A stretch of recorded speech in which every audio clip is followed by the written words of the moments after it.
Hello.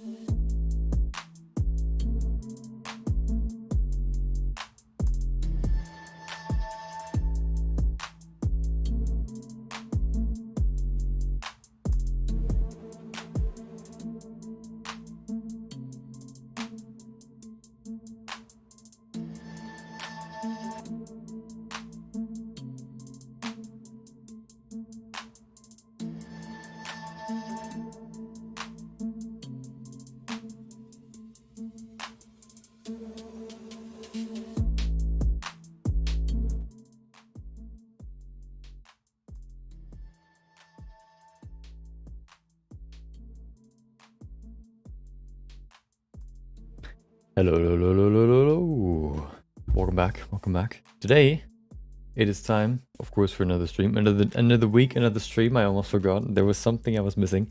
Welcome back. So, another week, another project. We finished the last project last week. We started it last week. So, what we're going to do is going to do the same again this week.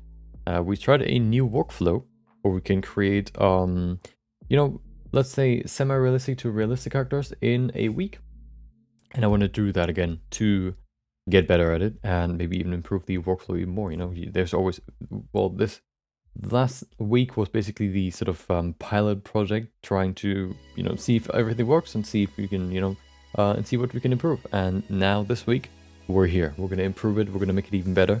Last week, we basically turned Jinx from the Netflix series and League of Legends game Arcane. Netflix series Arcane, or the League of Legends series Jinx. We're gonna turn her, now we turned her into a real human, or what she could look like if she was real, today. And this week we're gonna do the same with Vi, her sister. So we're gonna do the same workflow that we've done there. If you want to see, of course, the workflow that we've done for Vi, that we're gonna use for Vi, that we've used on Jinx, you can see that, of course, on YouTube. There should be a playlist containing all of that. Today we're going to go into the body, into the face, so basically the meat of the character, and then we're going to add the clothing and all that on top. But today we're going to focus on the body and face. And then, of course, we have another topic, which we're going to start with, as always. We have the 30-minute quick sketch, where we create a quick sketch. Who would have guessed? Without further ado, it's quite late already. I started a little bit later. Let's go straight to Blender. There it is. Woo! We can see today's quick sketch, I guess, today's quick sketch character, today's quick sketch subject, this bad boy right here.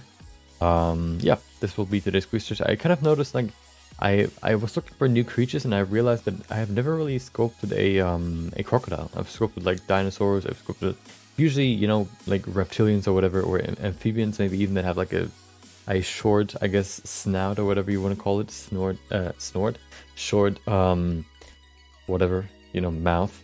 And then I realized, wait, I've never done a crocodile or an alligator, so that's what we're going to do today. I don't think there's too much more to say. Of course, if you only want to see the Vi workflow or the Vi project, you can find timestamps in the description or also in the timeline. So, I think we can begin. So let me get started with that. We can begin in 3, 2, 1, go. There you go. Okay. First thing first, as always, creating the silhouette. There you go. Done. Perfect. No, okay. Yeah. So I'm very excited to do it again, the realistic character workflow, because the first one worked pretty well. It took a little bit longer than maybe expected, or it took a little bit longer than maybe I wanted to, and maybe we can, with these new changes, we can squeeze out some more time, save some more time here and there, to maybe even get it to being able to finish it in 4 days. We'll see.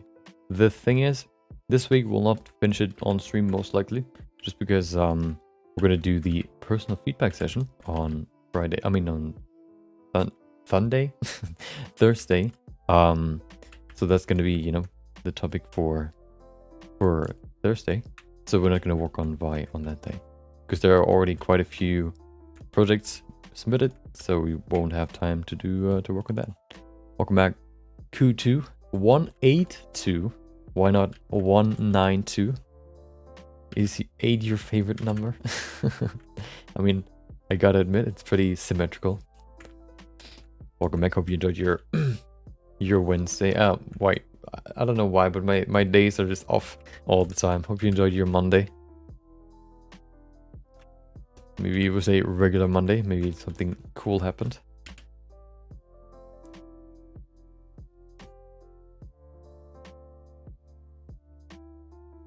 There you go. Okay. Let's go ahead and start actually modeling or sculpting.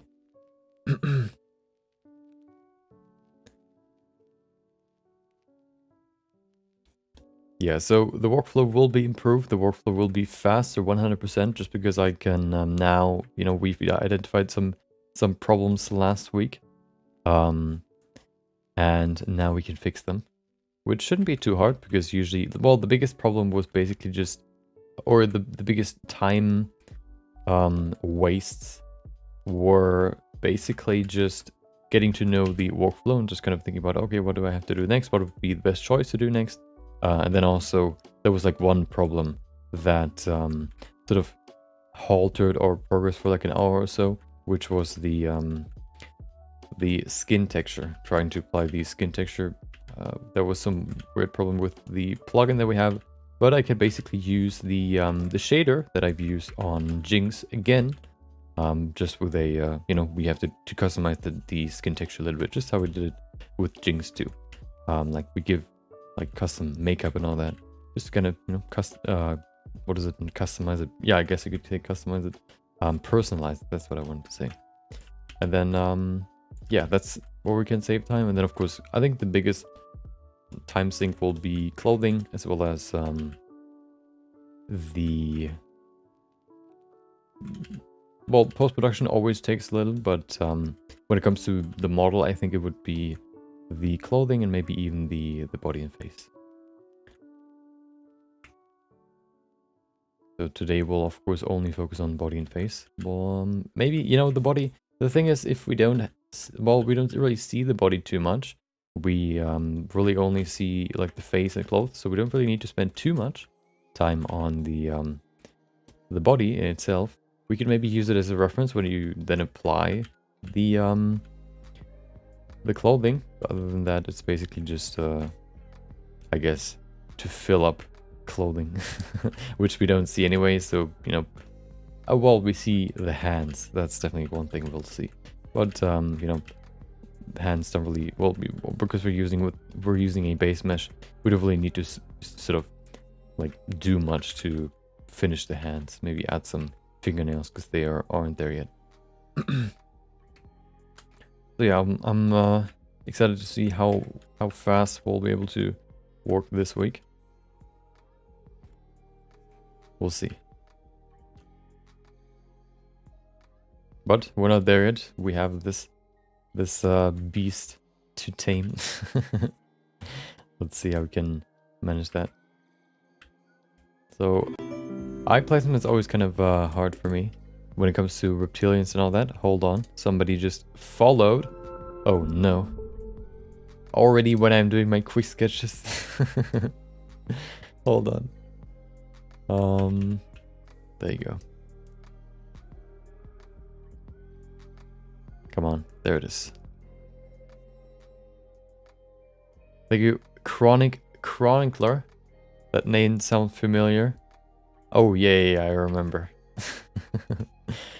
Welcome back. Hope you had a great Monday. Not Wednesday, but Monday. Well, hopefully your Wednesday last week was good. Thought you only streamed on YouTube? Nope. You can have I'll leave you the choice where you want to watch. If I could, I would also stream on Facebook, but first of all, I don't know, like, I think the only thing you can, well, there are streams that aren't gaming, but the only real, like, thing they sort of advertise, I guess, is YouTube, I mean, Facebook gaming and streaming there. And then also the sort of, I guess, service that I use for multi-streaming doesn't well, you have to like pay for it, which is not a problem for me. I would do it. The problem is I can't because I don't have a credit card, and they only accept credit cards. Super annoying sometimes. You know, I wanted to buy some skin textures. Now I have some. Unfortunately, if I, you know, from the original website where I wanted to buy them from, they only accepted credit cards too, and it's like, wait, that's so annoying. I then actually considered getting one like right there when I, you know, wanted to buy stuff, but you know, that's sort of I don't think you should decide stuff like that in like on a whim, I guess you could say. Is dual streaming no longer against TOS? Dual streaming is only against TOS if you have a like contract, I guess, if you're signed, I guess, like either as an affiliate or as an what is it, partner.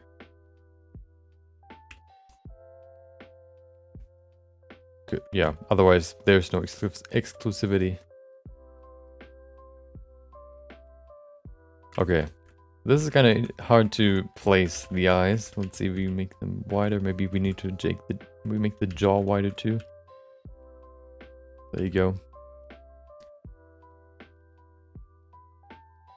Look at him. Which will you blow up first? I don't think Twitch is really... I don't really like pay attention too much on Twitch, just because Twitch isn't really a platform that wants you to grow. So I don't really, you know, spend too much time sort of thinking about it. I just kind of, you know, use it as a streaming platform.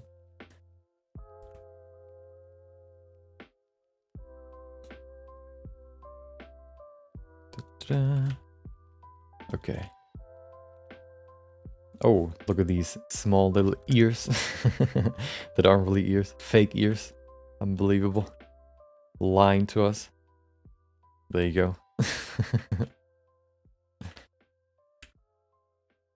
Does any platform want to grow anyone? They all seem to content with their respective whales. I think YouTube does a pretty, like, YouTube has a certain I guess system in place that encourages new creators, you could say, to start, where Twitch doesn't. I don't know about Facebook, or Facebook I think does too, more than Twitch at least. I don't know TikTok, I don't know too much about that. LinkedIn is also interesting, just because it's so new, and you know, some people say like it's gonna be like Facebook at some point, just because there are no, like, there are only users but no creators, you could say. And then you have what else do you have? Like other, I guess those are the main ones. Instagram is pretty, I guess you could say, like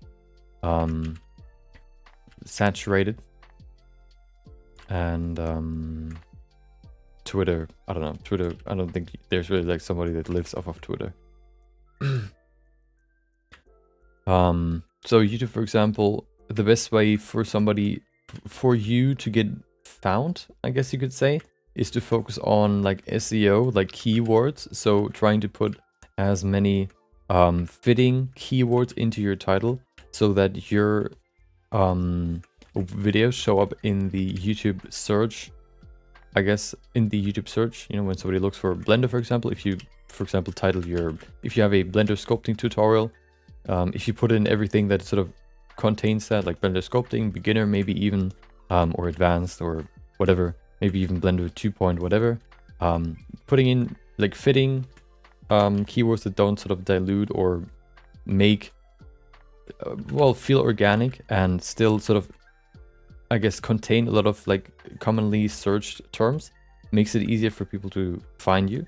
And then the system that sort of separates somebody that is new from somebody that already is like big is that once YouTube sees that your video is like popular, for example, when like a lot of subscribers click on it, then they put it on the home feed. They, I guess, put it into the suggested videos so that it like gets more growth. and it's not really dependent on the search engine anymore.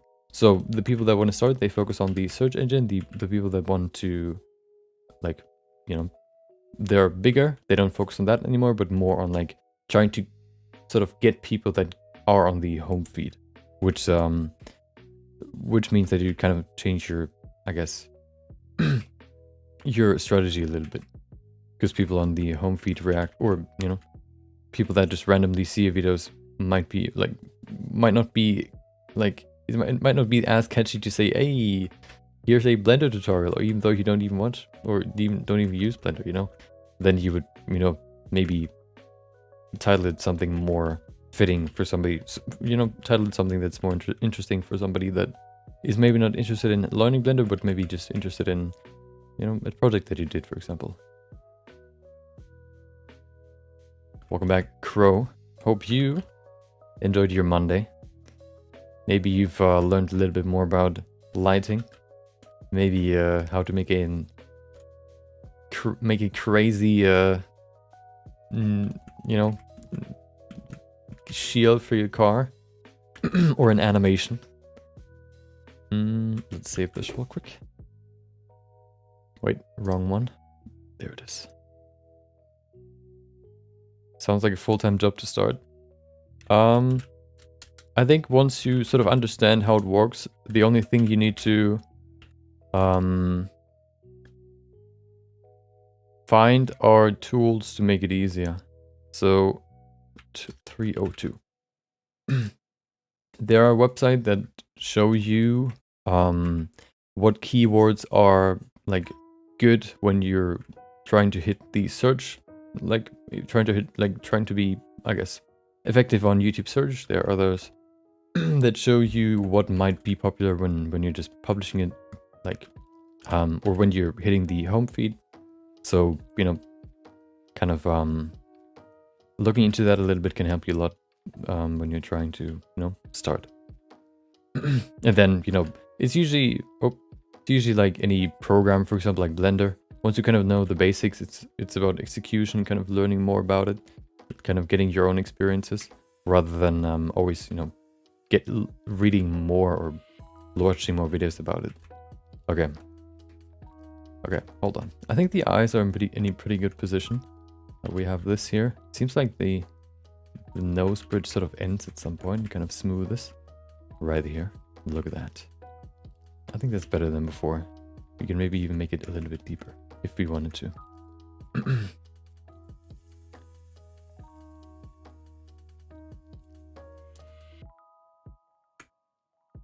Okay.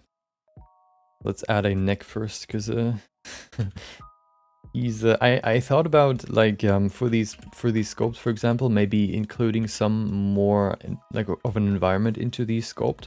So what I've done yesterday is I've basically made it more, you could say, I made the render more, I guess, painterly or photo-like by zooming more into the sculpt and focusing on a certain point. It was basically like a snake that was like curled up, so that the head would sit in between like the body, which is, you know, in a circle. So and then the focus was on the face, and then you could see like the body around it. What I thought about this one, what you could do is like putting the head half submerged into the water and then adding some water, maybe some plants or whatever. But I think now we're already too late. I've been stalling too much. So I'm probably not going to do that here, but maybe in the future. We'll see.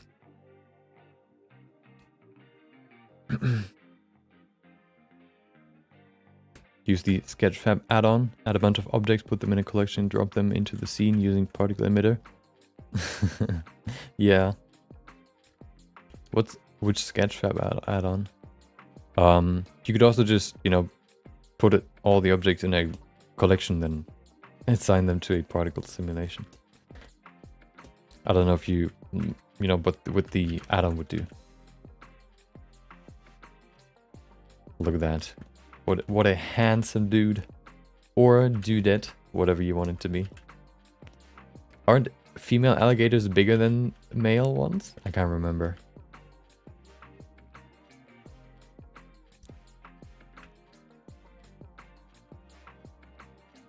Sketchfab unless you download model. Oh, okay. Oh, so you can install. There's like an add-on for Sketchfab for Blender, so you can browse Sketchfab in Blender.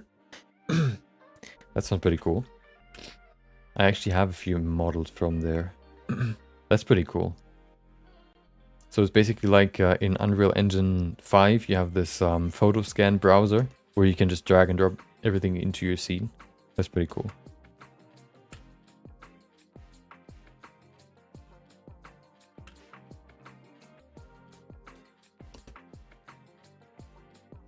Yeah. Oh, it's true. Is everything on Sketchfab CC, or is that like the inherent nature of the website, or is that actually like do you have to, I guess, check every model? I can't remember exactly how it is.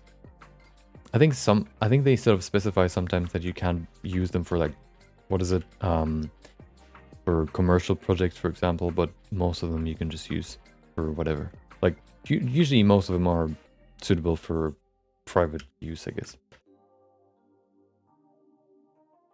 Yeah, you can definitely filter the license.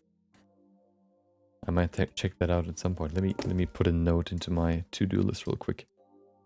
Hold on. There it is.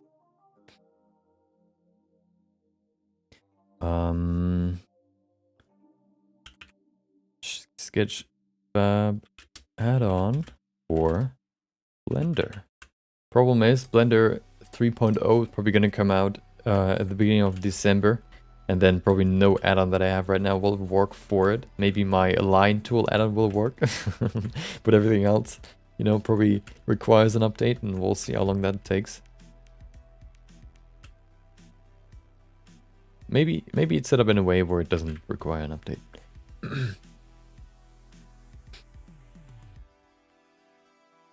Okay.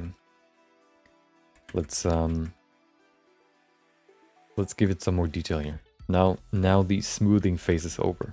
Now we can utilize the sculpting stripes here, or whatever you want to call them, to add some detail. Yeah, that's why I don't like to use a lot of add-ons. I like to work with vanilla as much as possible. I considered getting a sculpting add-on, which looked pretty handy. But then it was like, oh, only available for 2.8, and like, wow. I like to use the new features in the new version, and you know, which means I can't really use that many add-ons, which is kind of annoying, but you know, I guess that's just how it is. There was actually a very cool add-on that I had early in the beginning that would track how long you've been working on a certain project. So once you open the project, it would count, and you can see the time, I think, in the settings. I think that only worked for like 2.79, which was kind of sad. And there's no tool that sort of that was able to replace like this simple function. I haven't looked for a while, but yeah, that would be cool to have, kind of just to see how long you've been working on a project. There you go. Zip. Okay. I think we need more resolution, otherwise we're not going to get there. We have 10 minutes left. Let's do it. Quick. Let's go ahead and use simplify and refine the model. Ooh.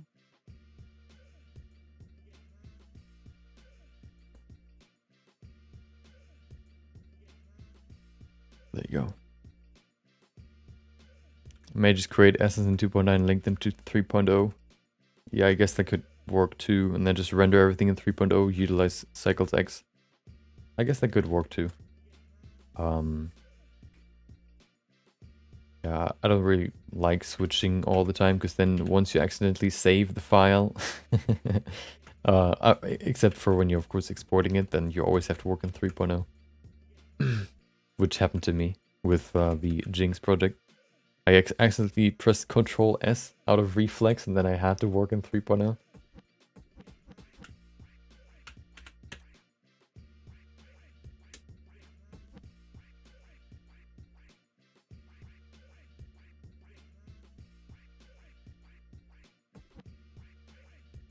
Okay, there you go.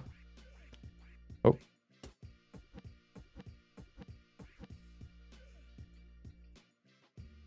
New brushes in 2.7 are all you really need. Yeah, so after my researching all the sculpting brushes, I sort of realized like most of them have a it's usually you usually just use like 6 or so. But if you have a very, very specific use, like posing a character, for example, you would use a very specific tool for that. So usually if you're sculpting, you would use the same 6 tools. But then if you have a very, very specific, I guess, thing you want to sculpt, or you want to achieve a certain look, then these tools can be very helpful. Or, yeah, for example, like cutting a hole into an object. Well, you can't really do that without the box cutting tool, for example, or trim tool, I think it's called. Or trying to like add very, very fine folds. I think it's pretty hard, or at least takes very, very much longer than using the cloth brush, or maybe even the other one. The what's the other one called? The cloth filter. I don't think you're gonna be much faster with just the normal tools, and you know it's gonna save quite a lot of time. When you want to do like a whole, I guess, piece of clothing, I think it's gonna be harder. But if you just want to add some folds to like a seat, for example, then it's definitely easier to just use the cloth tools that you have.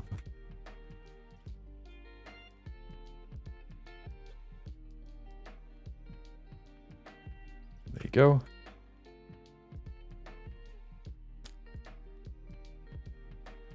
Yeah, 3.0, I think I read is supposed to come out in like early December, so the first week of December, like December 3rd or so, which is going to be cool. A lot of time during Christmas time to experiment with it, or just kind of get used to it, get used to the new rendering engine, I guess. Okay, let's work on those teeth. Those are very important. First of all, I want to add some more detail here to the lips, let's say. I don't know what you would call those. I guess you could say lips. They don't really move them though. I wonder if they have any like facial muscles in their mouth area. So if they want to look angry, or if they ate something sour, if they could like do this. Or if they're just gonna be like dogs, just gonna, you know, move around frantically. Sculpting clothing is definitely an edge case, yeah. Same with hard ups, yeah. Only one way to fan out? I don't know if I want to do that. I mean, yeah.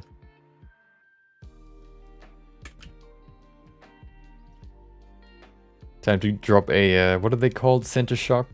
Into a crocodile's, crocodile pond. Let's see what happens. 5 minutes? Perfect. I'm not going to fill the whole thing with texture, just kind of the most important areas. Like the mouth, let's detail the nose a little bit.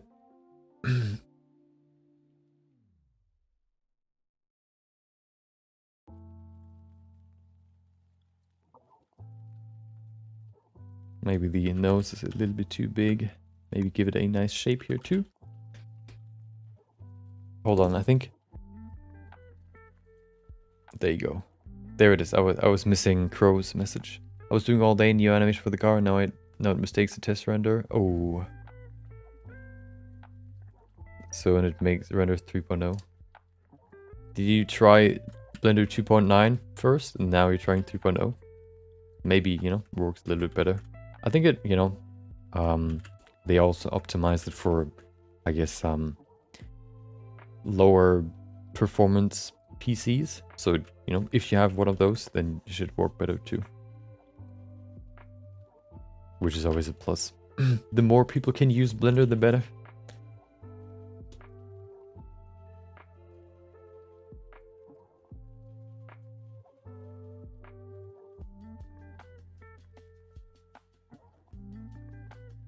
I saw a poll on Twitter, I think, while I was looking for references for Vi. Where somebody, I think Netflix did a poll asking, well they published a hashtag about what or which character I guess viewers like the most, or it was basically just hashtag Team Vi or hashtag Team Jinx, and then people could vote. And well, Jinx won. I think that she had like 60% or 70%. Vi had, according, like whatever the opposite is. I don't really, well, I haven't watched the series, but from what I've seen, I guess the main character would always be the choice. Although I think the series isn't really necessarily set up in a way where Jinx is the main character. It's more like a maybe duo or trio that has like their story. 3.0 is so much faster. Yeah. So the Jinx render, the final one, took, I think, 45 minutes. I don't even want to know how long it would have taken me to do the same in 2.9, whatever, 2.93. I don't want to know. I think hair increases the render time so much, and there was a lot of hair, which is also a plus. Now that we've done one of these characters, we can now work with with all the, I guess, like the hair setup, for example. We don't need to set up the whole thing again. We have pretty good, like the settings are pretty good already, so we don't need to change them too much, which is always a plus. The less you have to do, the faster it goes. Same with the skin texture base, I guess. We had that before, but we've optimized it a little bit even more. How many samples? I think 285 or so. 32 times 8 basically. That's all I put into my sampling thingy, because I always start with 32 to do a test render, and then I type in times 8 to get the final sampling count. I think it was like like round about 2K times 3K, I think, in terms of resolution, and then 200 whatever for the sampling.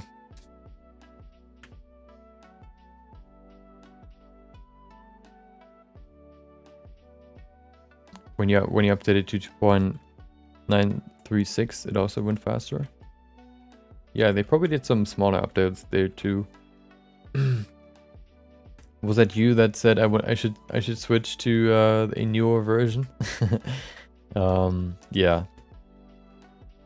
I'm not gonna switch now. I'm just gonna wait for these last few days until 3.0 comes out. Then I'm gonna stick with that for a long time, probably. As long as there's no hardcore new stuff when it comes to sculpting, I don't think I'm gonna be very interested. So if there's a new tool, maybe, but other than that, maybe not. Oh, symmetry, let's remove. Should we remove symmetry? Oh, it's already over. Well, I guess we're done. Let me do one more thing here. We're pressed on time, so I'm not gonna do too much here. I'm just gonna do this. There you go. Add a few cubes here and there, basically. Perfect. I should consider doing these textures with more of a rounded brush. You can change the roundness here. You can make it 100% sharp, but usually it's on 180. I think that's the standard. There you go. Oh, maybe 1.8. No, what? Oh, 0.18, right? Yeah. Okay.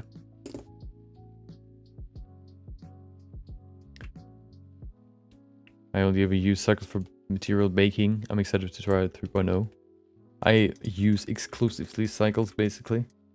Well, just because I haven't really looked into the EV rendering workflow too much.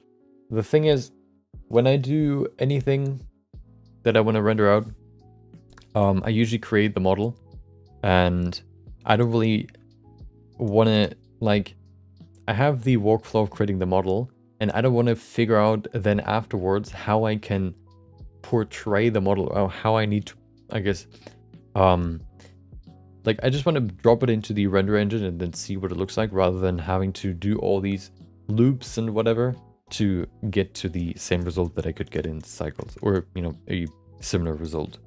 That's why I don't really like to use Eevee. Probably just a, I guess, like a thing you would need to get used to, but, you know, I don't really want to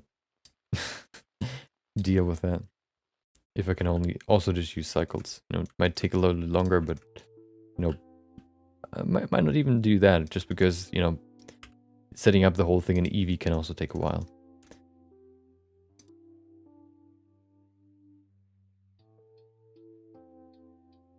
Make static scenes for 1.5K, but on the animation only 256. I don't think you need to do that much if you don't have dark scenes, like very, very dimly lit scenes.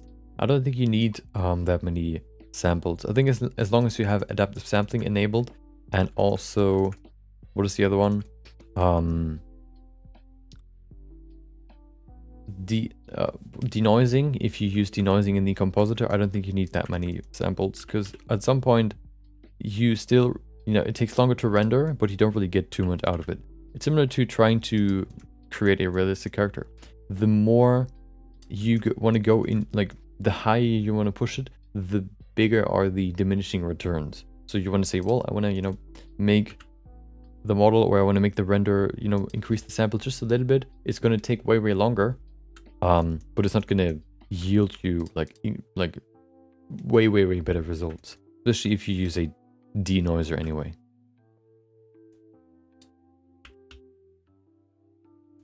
Denoiser, of course, with low samples would remove some details, but I think you can work with quite, like, if you use these settings here, the denoising data, I think you can get quite low. So 256, for example, works quite well.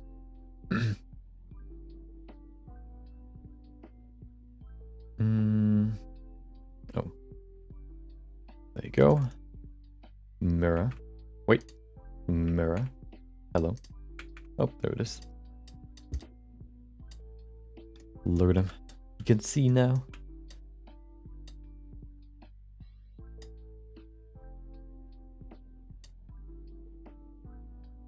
There you go. Okay, they look kind of weird from the front. I think we would have need to push the eyebrows a little bit further out. Right now it kind of looks like upwards, but I don't think you can see it that well in this render view. Maybe it's going to be similar to the first lion that we did. Looks weird, but we'll see. Wouldn't use Eevee for stilts. Yeah, I think I would only really use Eevee for animations. And even then, I don't really like to figure out like all the light baking and trying to get that right. I kind of know how it works, but it's still like, oh, I want to have a light in the scene instead of just like out of the scene. Well, time to bake it, or time, yeah, basically. And yeah, I don't know. And then you can also not have dynamic shadows when you bake it, because shadows only really change. Well, yeah, of course, if it's not baked. And then you have to use like normal lights, which can be kind of annoying sometimes to set up too. Okay. Enough rants, okay? We need to get this done.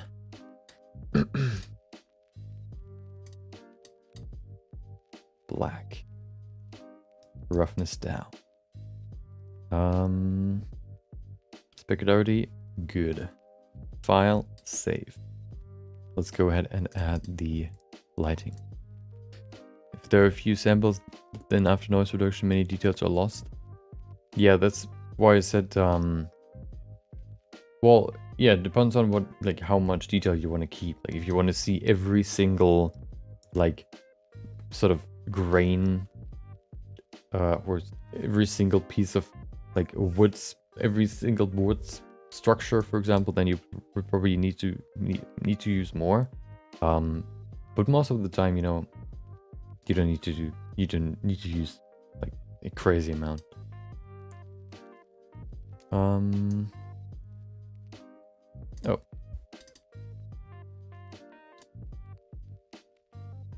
Light. There it is. Okay. I used a new lighting technique for yesterday's. Let's see if we can use the same here too. Basically just using a big light up here, putting it somewhere up top, right above it, so that we could see the shadow. Maybe even a little bit bigger, like this. And then we can use one more light somewhere in the front. We can also turn down the world lighting because we don't need it. Zip. And then let's add the second one, the fill light, somewhere around here. Just kind of to keep some of these dark areas a little bit better. A little bit more. A little bit higher too, so we can keep the shadow up down there a little bit more. Right there. Yeah, that's cool. Okay. And then the color. What color should we use? Ooh.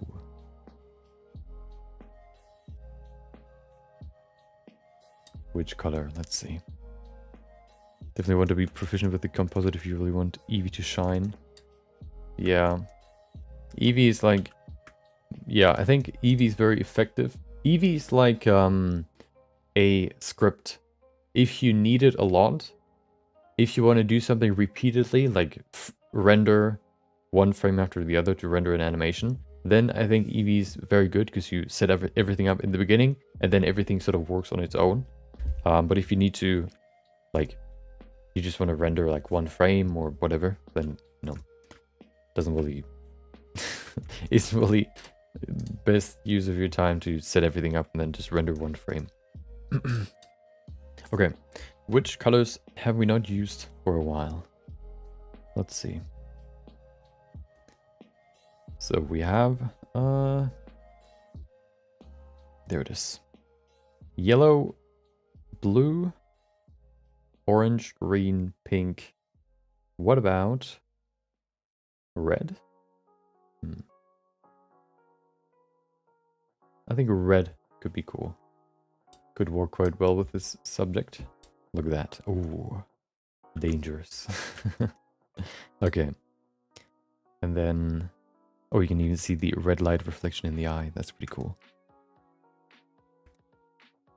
I feel like stylized looks real. Yeah, stylized is... Eevee is very good for stylized, like anime style, for example, shaders, for example. You can't really do that in cycles. Eevee is very good with that. Just because in Eevee you have a setting where you can basically change the gradient of a shadow. So you can say that's where the shadow starts and that's where it ends. And then that's how you create cel shaded looks, for example. You can't really do that in cycles. Do we need these? What's that? Oh, the rim light. Do we need that?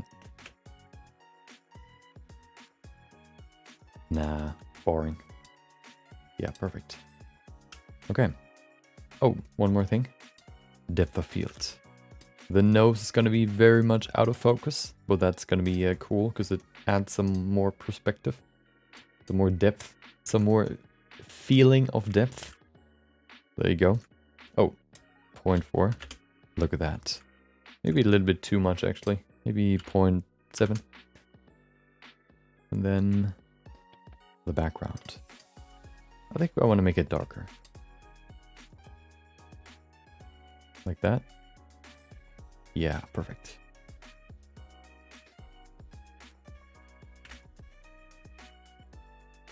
Watch how to create a scene during computing was mixed with noise and no noise layers for better detail.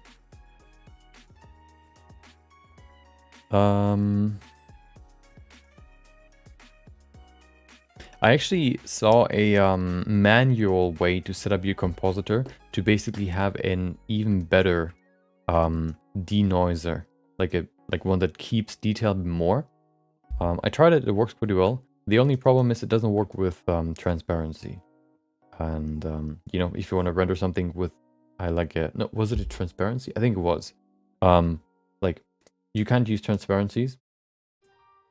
And that sort of like I use it quite often, so I can't really use it that much. But I think it's faster and it keeps details more. Oh no, it was something else. I can't remember what it was. Okay. Wait, what did I do? Oh no, I didn't want to do that. I wanted to go in here. Okay, hold on. Stop it right there, sir. We need to put in the glare node. Let's glare it up. Let's remove some glaring issues. There you go.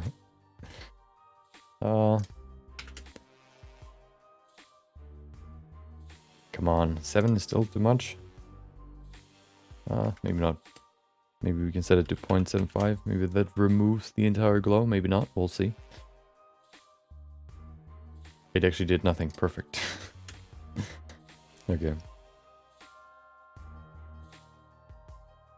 Yeah, cock. Let's use 7.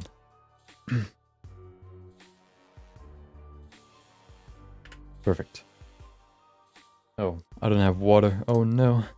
Bought an iPad the other day with the pen. Yeah, I think there's actually a very good program for sculpting on the iPad if you want to do that.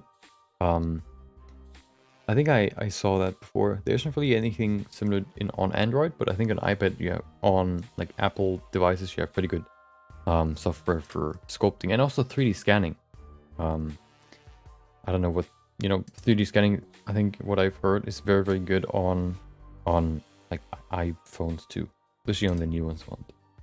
Okay, I'm gonna be right back. I'm gonna grab some water, and then we're gonna start with, well, we're gonna finish this, and then we're gonna start with Vi.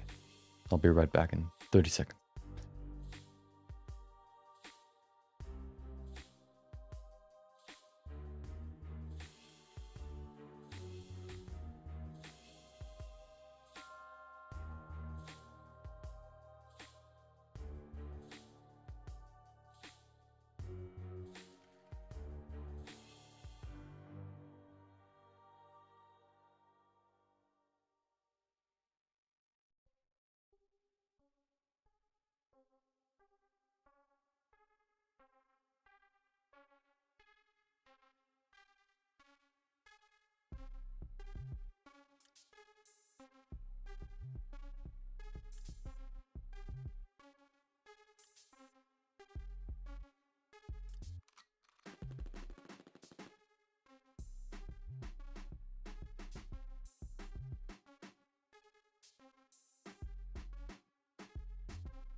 Okay. What this crocodile is missing, I just got. He's missing water. Look at him. He looks so sad. There's no water around him.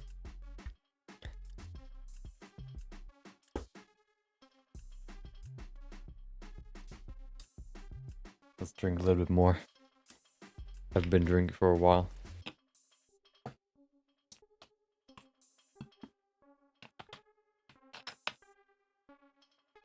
As you can see, I've also changed my my background color. Changed it to a more greenish color. Make it more festive, I guess. I think the first one that I had was orange. The cool thing about that one was that it had like on the edges you could see like a green and red reflection. But it looked kind of yellow on the webcam, so I chose this one because it's more green, I guess. Welcome back, JK. Hope you had a great Monday. Maybe even a great weekend. Oh, sorry. I would say more cyan. Yeah, I think that's the best green that I have, though. So I'll call it green. Okay. I have like a bunch of blues, a bunch of purples, but not like one orange, one red, and then one green. No yellow. There you go. We actually passed Quick Sketch Day 300 on Sunday. No, Friday? I think Friday. So now it's 302. Oh, there you go. Only what is it? 63 left to fill the year. Okay. And there's one more thing.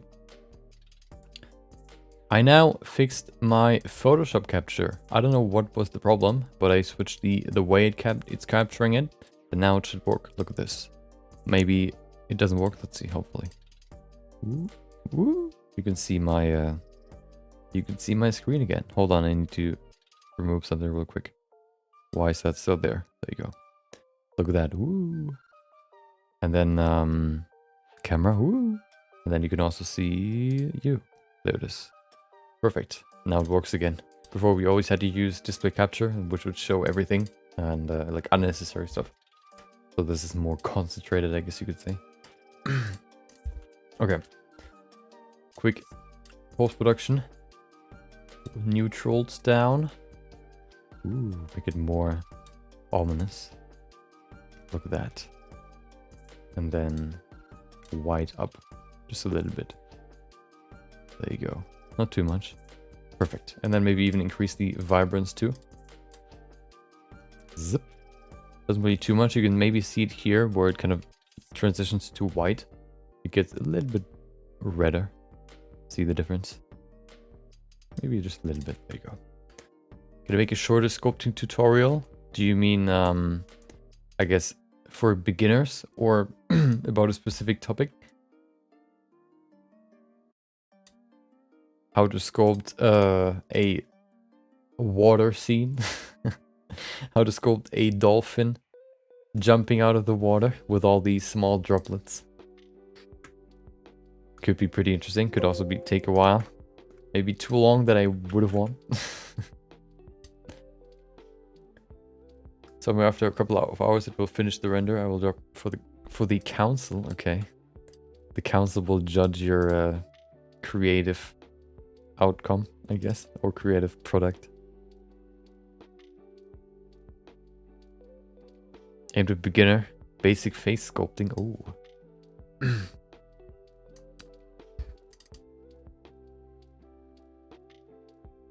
I think there are quite a few good ones already. I don't know if there would like the ones from Flip Normals, for example, is very good. And usually what I like to do is I like to create content for stuff that's like when it comes to tutorials, for stuff that I think I could add something new to, or basically where I can add something new to. If I like find a tutorial that is very, very good or covers everything very, very good, for example, I usually either do those more sparingly or like, yeah, basically more sparingly. I think there are quite a lot of good sculpting tutorials already. Of course, there's always like the difference between who does the tutorial and how they sort of present it. But yeah, that's sort of how I think about it. So maybe at some point I'll do that. I actually did one, but that was more... Wait, what was that, sculpting or was that... I can't remember. I've done one for face anatomy, if that's interesting to you. So basically, what makes the face, like what parts, or basically sculpting starting from a skull all the way to a full face, for example. If that's interesting to you, you can find that on my YouTube channel too. On the live channel. We basically, I think it's called like explaining the facial anatomy of the human facial anatomy, I think it's called. So, you know, that might be something that's helpful. Okay, let's go ahead and go to nothing. We're gonna go ahead and upload this image, and then I'm gonna see you in 3 minutes, and then we're gonna begin with Vi. We're going to create the face and body today. The body will not be that visible, you could say. So we can focus on the the face a little bit more, maybe. We'll see. We will start that in 3 minutes after the compilation, and then yeah, we're going to begin. So I hope you enjoyed this part. It's gonna be even better after 3 minutes. So yeah, I'll see you in 3 minutes and then we're gonna begin. enjoy the compilation.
Okay, we're back and we're ready.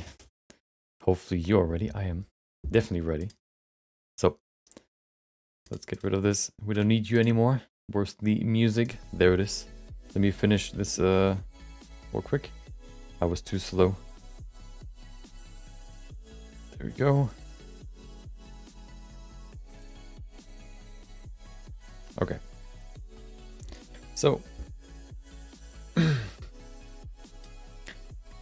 I really want to I want to learn character sculpting. However, it's extremely demotivating at times. Yeah, sometimes it can be like it can feel like you're not making progress. But I think the biggest, like one of the things you'll learn the more you do it is just to kind of sort of trust the process. There's a certain time frame in the character sculpt where it just looks kind of weird, and the more you work on it, the more you kind of change a few things, the better it gets. And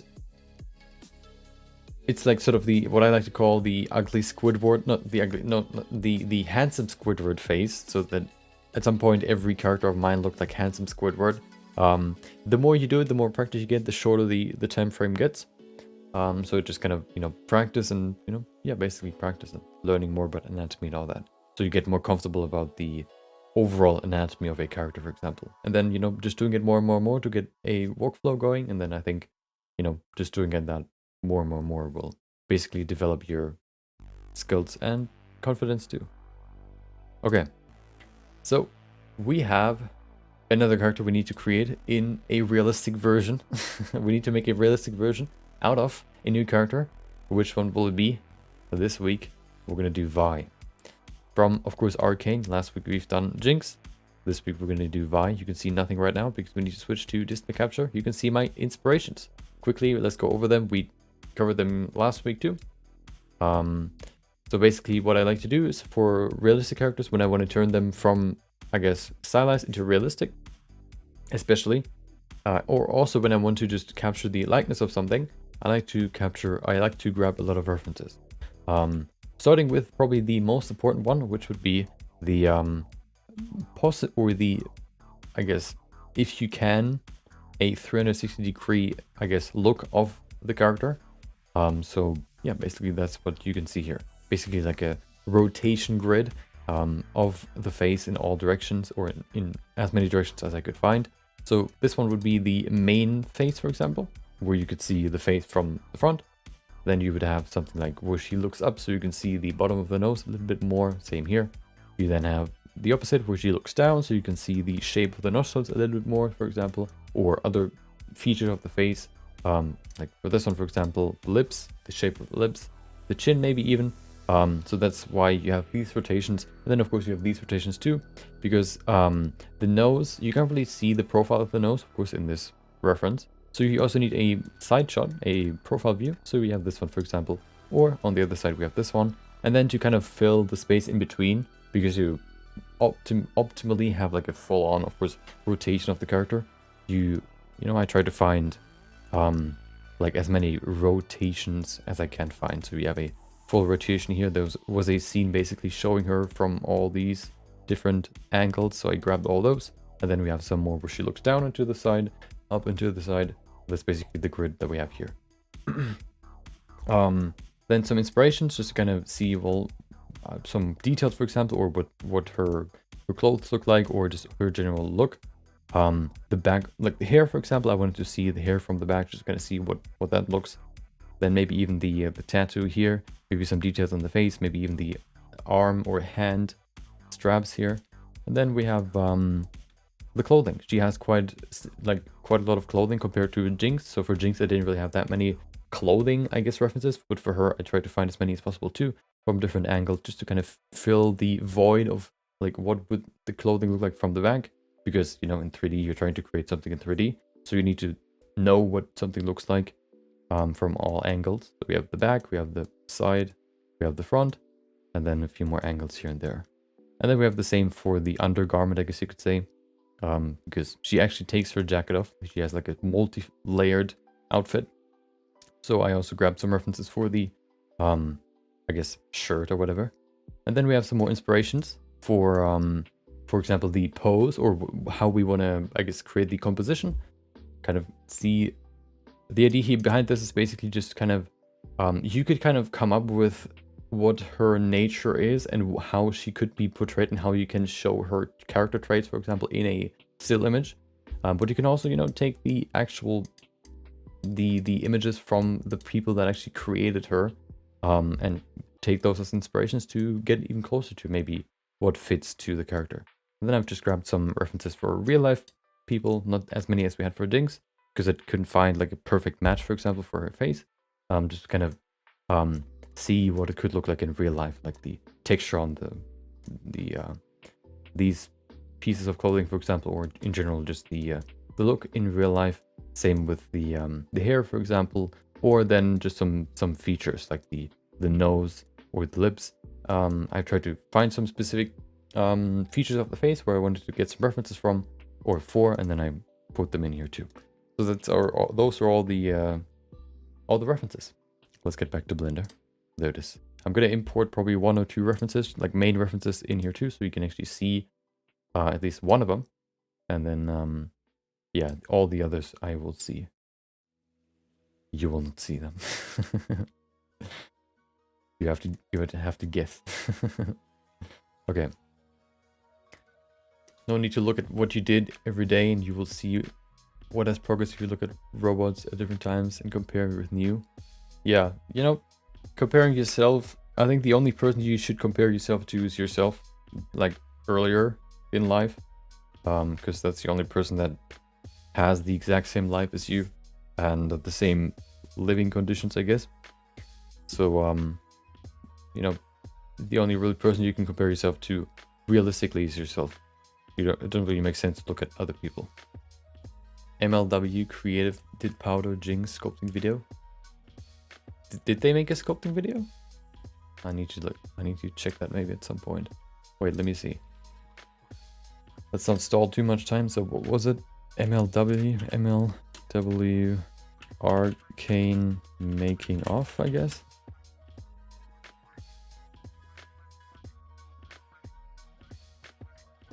What's the Arcane Studio? Not Arcane Studios, Arcane Show Studio. Produced by Riot Games and Fortiche, okay. Fortiche, let's see. French creative animation, whatever. Arcane, there it is. Nope, I don't want to see the trailer. I want to see some footage or something. KDA, enemy, Arcane. Okay, well that doesn't work. Okay, I guess maybe I'll look into it more in the future. I'm not gonna waste any more time. Let's get right into it. So, just how we did it, you know, we want to save time. We want to actually create the character and not just a normal body. So what I would usually do is I would start with a sphere and then sculpt the entire body. I would create a neutral body first, and then I would add characteristics of the character later. We can skip the first part of creating the normal, I guess, generic body by describing a base mesh. This way we can already save a few hours, which would probably be one day. So let's do that. Let's grab a base mesh. I'm going to use my neutral, I guess, no, female base mesh for that. There you go. We need, wait, where am I? There we go. 3D database, base mesh. Email, and then I usually use the A pose. Well, right now I used it. There it is. Okay. One thing, this model is quite small for Blender, I guess, values. You can see it is, hold on. Okay. It is 1.65 meters high, which is pretty fitting. For some reason, Blender doesn't like those values. I don't know why, but yeah. But I think I'm just going to keep it that way because I've set my skin shader in for these values, so I'm probably not going to switch it. Yeah, I'm just going to keep it this way, which means we would probably make everything smaller, but that's not a big deal. Okay, so we have the base mesh, put that into geometry. We don't need camera or whatever. So let's get straight into the character. We have all the, oh, let's go to sculpting. There you go. Good thing is with this one, because we already have good topology, we don't need to use dynamic topology. We can now immediately go into multi-resolution. With multi-resolution, what you can do is you can basically increase the subdivision count. You can subdivide the model, and then you can also go back in subdivisions. And if you've made changes in the subdivision level 3 and you want to go higher, you can do that, and you can sculpt on top of these subdivision 3 changes. And then if you go back to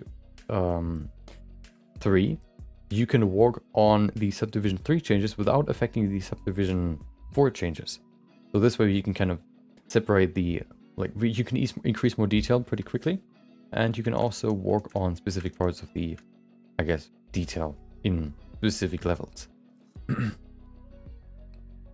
Okay, let's begin. So first of all, oh, hold on. We need the reference. So first of all, what we want to do is we want to, now that we have the generic model, we want to basically capture the likeness. Capturing the likeness basically means the proportions are probably one of the most important parts of a face. So we're trying to match the proportions of the face and the shape of the face first, and then we're going to go into the smaller details. So we're going to be very broad in the beginning, like face shape, nose, length, eye position, eye, like in terms of how close they are or how high they are, nose length and all that. And then once you have all that in place and it looks pretty good, then we should be able to see her at least a little bit already, and then we can go into more detail. What I'm looking for is a specific reference, which is this one. Perfect. So you can see this was the sort of, I guess, image that they published for the voting. We only need this one. Let's put that here. There you go. I also like to use this camera just to kind of get closer to the face so I can actually see this. This always stays in the same position, which means I can see the model from multiple angles. So I can be very close here and work on this, and I can also see what my changes affect, how my changes affect the model back here. Okay. Hold on. I'm just gonna put that into a Google search, what you just sent, Crow, and then I'm gonna look into it later. Okay, so let's begin. So we have the reference here. This is of course more of a concept art, but I think this one is pretty close to the series, or to the show's character. This one is pretty actually different. Like Jinx looks pretty different compared to the in-show model, I guess you could say. But this one comes pretty close, so we're gonna use this one as the main reference. Also because this is sort of the only reference that I have that shows her from the actual like front, flat on. Okay, let's begin. So first of all, what we can see is that she has like a diamond-shaped head. So her jaw is a little bit slimmer than her cheekbones, which would be up here somewhere. So we would have a sort of, you know, decline, I guess, or you know, we need to bring the cheekbones a little bit, not the cheekbones, but the jawbone a little bit further into the middle. I would want to make sure that I have symmetry enabled. There it is. It's disabled. Why? Okay. Let's bring it closer just a little bit to create this diamond shape. Okay. I think the cheekbones are also a little bit more, I guess, a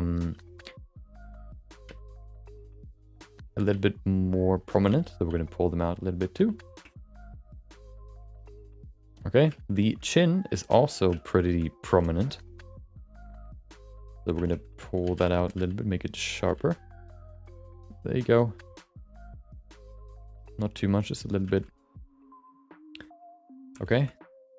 We also, the upper part of the head we can't really see because she never has like she's never bald and she always has hair. So we could say, well, we don't really need to care about it too much. It still affects the face in general when it comes to, like, before we add the hair, we can't really see, like, it looks kind of weird oftentimes before we add the hair. It doesn't look like 100% like Vi before, or like any character you want to recreate before we add the hair. So it might be, it is pretty important, but if we don't have a bald look of her, we can't really see what her head shape looks like, then we don't really need it necessarily. Another one would be the face, the eyebrow shape. You can see here how the eyebrow right now kind of curves downwards like this. For her it's more straight, so which means that this plane here is a little bit flatter. So we can pull it out a little bit right here, make it flatter. There you go. We can probably also bring, let's see, the eye position. I think we can see how far the nose is apart from the mouth. So that's one thing we definitely need to change. I think the nose length is pretty good. Maybe a little bit more. There you go. Let's bring the mouth closer to the rest. Oh. There you go. Oh. Yeah, and this way, you know, we first tried to, I guess, capture all the proportions, because those are very, very, very important. And then afterwards we can go into the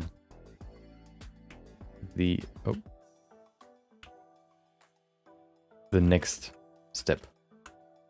Basically what we've done for Jinx too. Oh.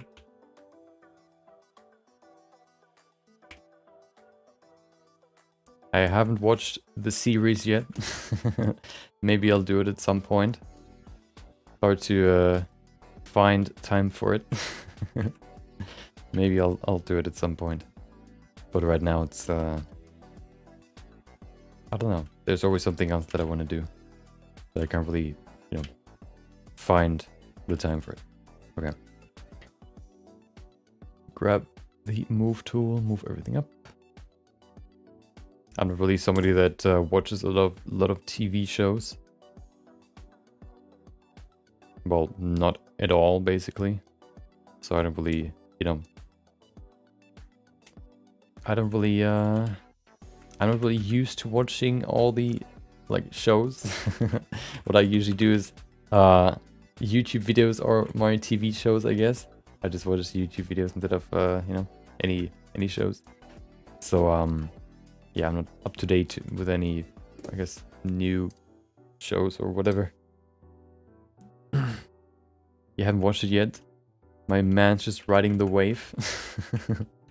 I mean, you know, just because I mean, yeah, just because you haven't watched it doesn't mean you can make an artwork out of it. I think I want to put the, yeah, I want to push the eyes a little bit lower. Just a little bit, like right there. Okay, we can also see the eye shape. The inner corner is lower than the outer corner. Let's do that here. Pull it up a little bit. Right there. Not too much. Just a little bit. Okay.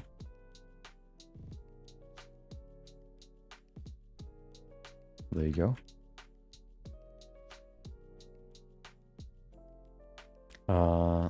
Okay. Also the nose, the nostrils are a little bit higher than the bridge in the middle. So we're going to pull that up too. Oh, we also need to change the clip start. There you go.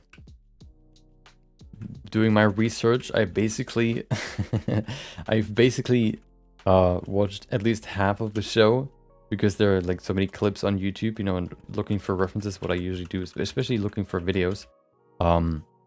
So, you know, if I can find videos, there are like so many different angles of a character in that I am always looking for that the most. And, you know, for a TV show especially, there are so many clips on YouTube that I've basically watched. At least I know what happens. And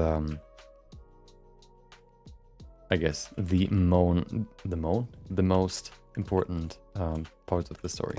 Okay.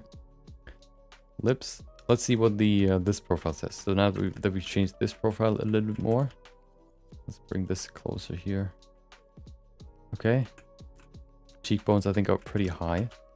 One thing is the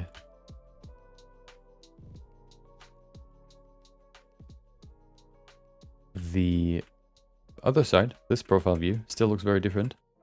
So let's change that. One big thing, of course, that you can see in this view is first of all the nose profile and then also the sort of mouth profile. Let me grab the reference real quick. There it is. Okay, so the nose, it looks a little bit different, believe it or not. Let's change it. So first of all, this nose bridge needs to be deeper, probably all the way to there.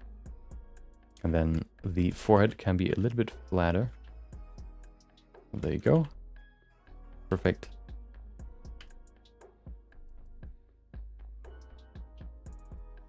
And then the other part is also the nose down here. We can make a curve out of it. We can make a like a C shape, or we can also just make it pretty straight. I think for her it is pretty straight, but like maybe like this. We're also gonna bring the nostril a little bit further back. Not too much. There you go. Keep it up there. The nose itself is a little bit bigger too, so we can change that right here. She also has like a small bump on her bridge. So it looks kind of like this. There you go. Oh, that's maybe too much. You have to be quite subtle with these changes. To make them not look too crazy. Like this might be too much already.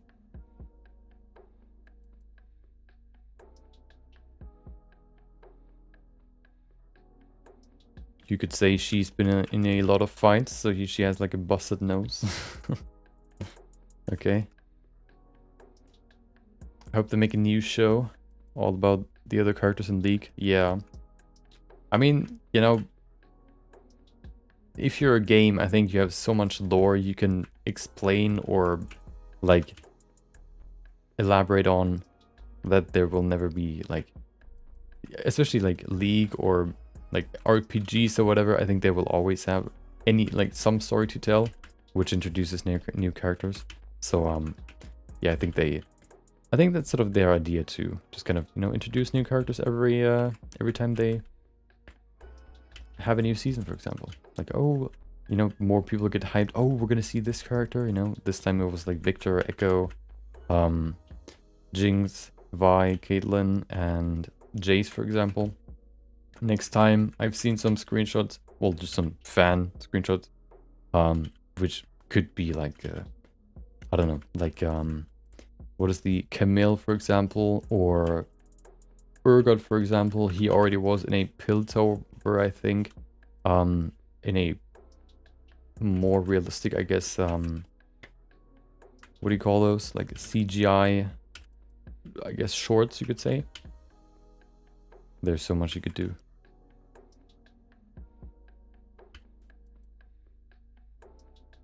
Okay.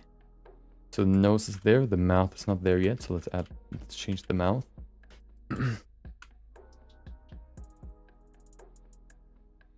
First of all, we need to bring this back a little bit. She's quite lean, ripped, you could say. We need to bring this a little bit further back here. Okay. Also, her lips aren't really that puffy. We can bring them in a little bit so we can smooth them.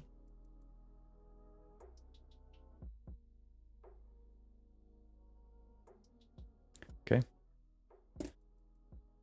If you choose of those who are engaged in creating characters in a Blender, like Flycat and Shonzo, they show a lot of when creating.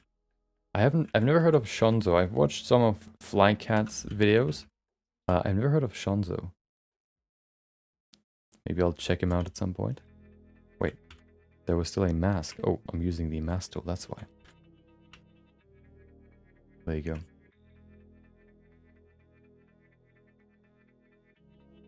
Yeah. There, you know, some just sort of like show their workflow, some kind of make it more video-y, I guess, when it comes like more focus on entertainment rather than I guess the content. Depends on what you want to do. Okay. The lower lip also has more volume down here, so let's add that right there.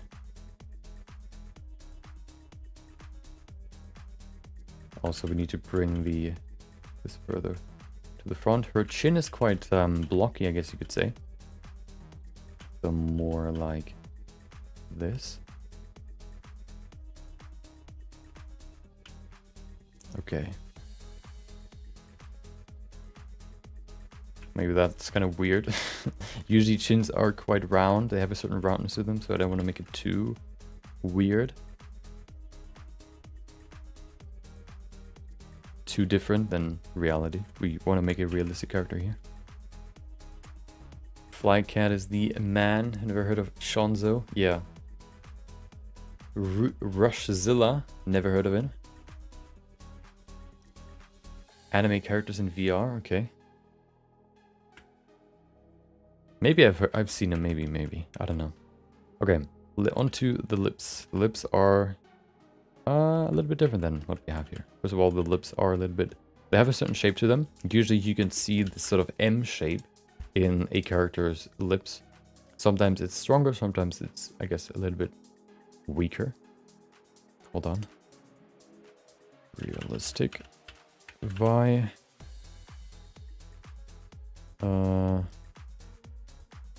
Arcane Vi. Okay. So the M shape that I mean, you can see here in her mouth, like up, down, up, down. For some people it's stronger, for some people it's not as strong. For her it's quite strong too, up, down, up, down. For example, the lower lip right here. Well, yeah, the lower lip sometimes has the same profile too. Usually not as, I guess, pronounced than the upper lip. So we can add this here now, adding this sort of M shape. Not too much. I don't want to overemphasize emphasize it.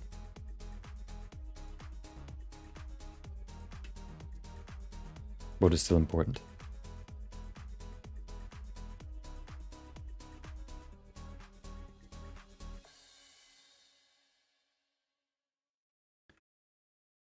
Okay.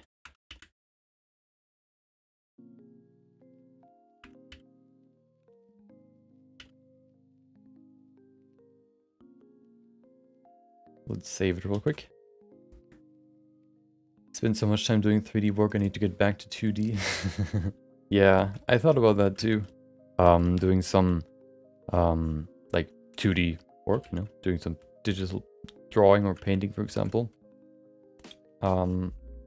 Maybe at some point I'll get back to that, because I still think it's a fun topic. I just haven't done it for a while, so we need, you know, you need to get back into it, which can take a while.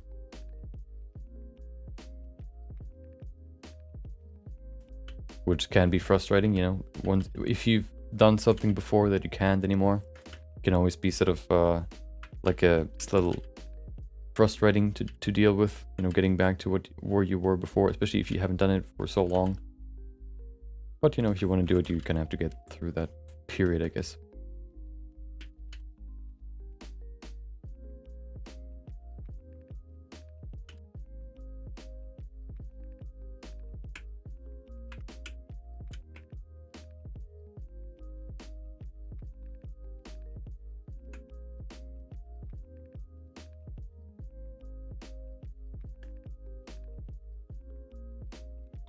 Okay. I think being or doing 2D, I guess, painting before I went into, I guess, 3D sculpting actually helped me quite a lot, because I already kind of knew a lot of human anatomy before I went into sculpting, which, you know, kind of, yeah, just made it easier for me to understand the 3D structure too. If you, I think, start off with like sculpting, for example, I think I can imagine it being way harder.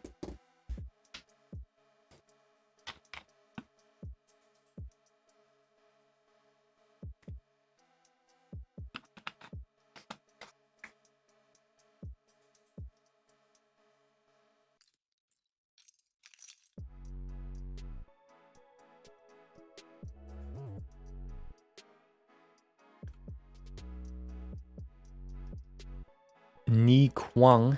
Okay, never heard of him.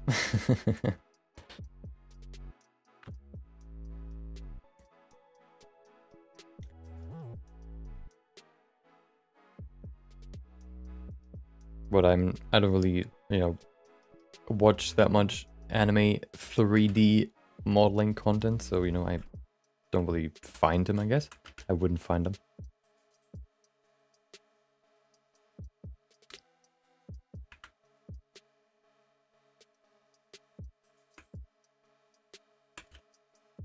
Okay, so now I'm kind of getting more into the finer details, like the mouth muscles, you could say. You can see them in her actually more than in her, which they're still there for her. So I'm kind of trying to, I guess, still add them.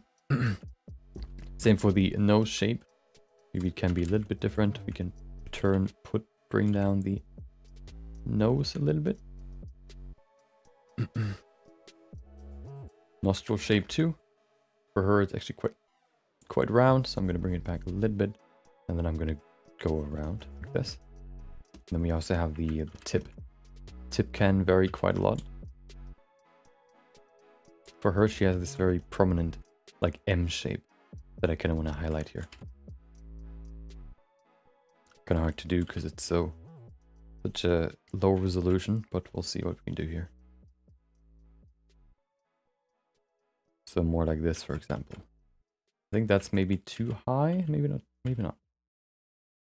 I'm going to keep it there for now. The nose. Let's see what the nose looks like. We look from the bottom. Okay. Oh, okay.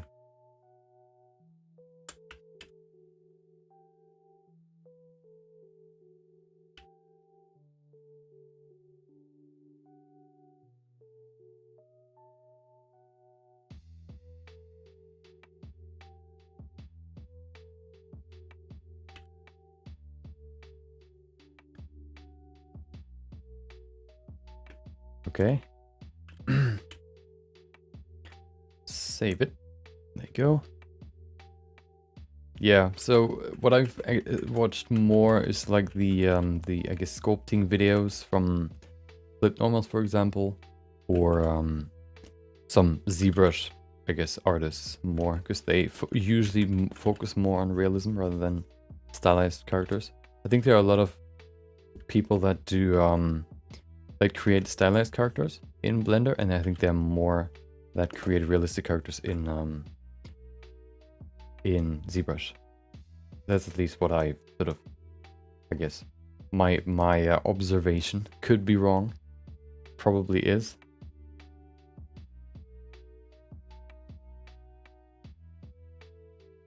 Maybe also because, you know, Blender, I mean, realism usually requires more detail, and ZBrush just makes it easier to sculpt with more detail.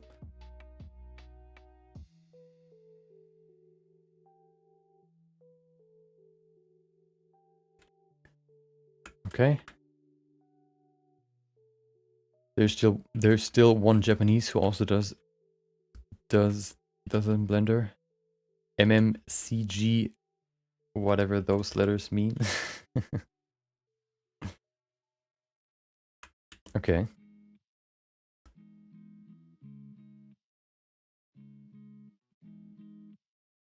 Yeah, I think the best way to find like 3D modelers for anime style characters is actually to just look for VTuber like time lapses, I guess.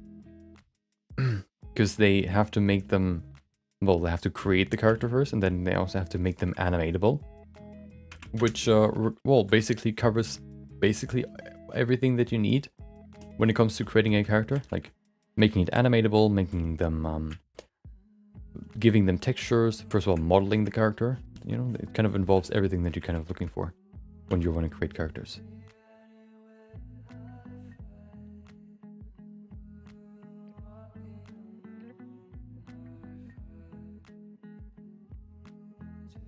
So if you want to look for new new people, that might also be another way to find some.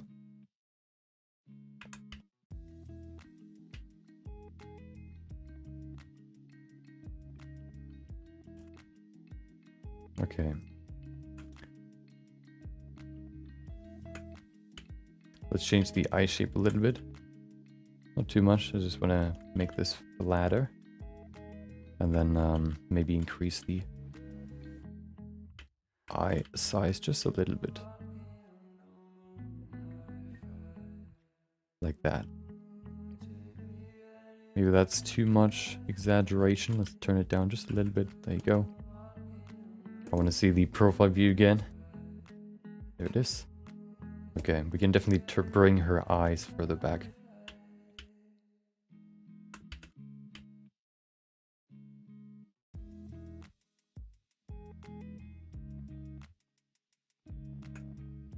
Okay.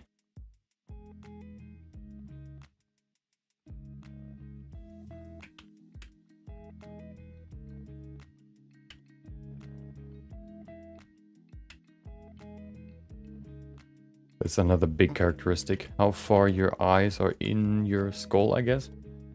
Compared to your nose bridge, for example. For some it's quite deep, for some it's quite, I guess, shallow. Shallow? Yeah. Another big characteristic. The best mini lessons make the channel Blender secrets. Yeah. He's pretty good at answering most of your questions that you Google. Any small problems, there's usually a video about it. From Blender Secrets. Who are engaged in creating characters to create complex scenes for me is training. Wait, what? All who are engaged in creating characters or create complex scenes for me this training. You mean everybody that... No, wait, what? Wait, I mean... Oh no, never mind. There you go.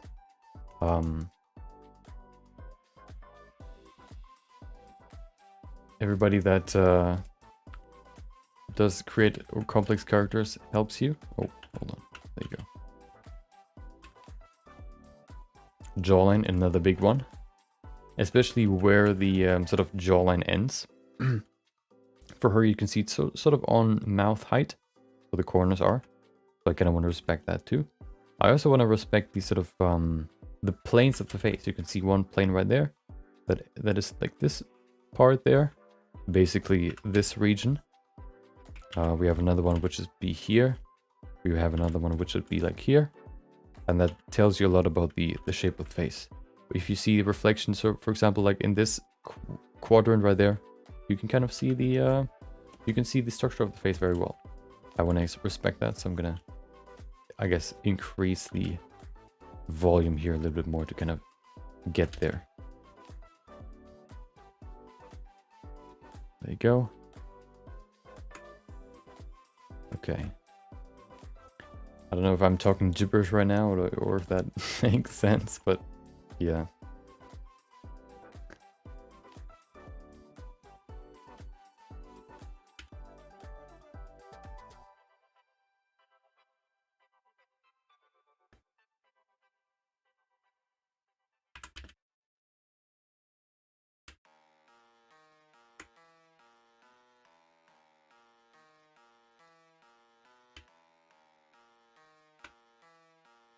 Oh, we haven't changed the upper nose yet. Let's do that. First of all, let's make sure that this is low enough. That's pretty good.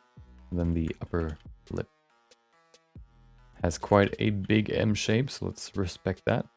Let's respect the M shape. Okay.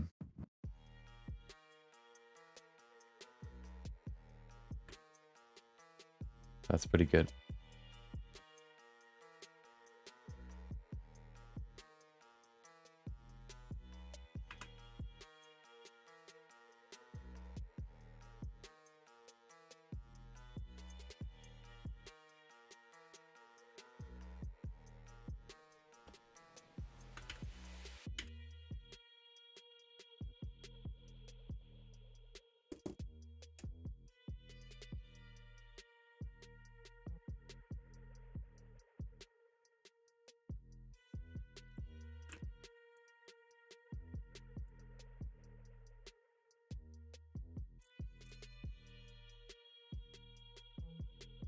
Okay, making some small adjustments for the bridge.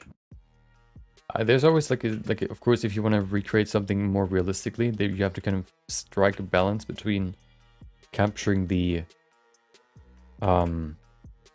likeness and also capturing, like, part of the likeness is the stylized character look, and kind of trying to replace that with something, or trying to put that into realism can sometimes be like a balancing act.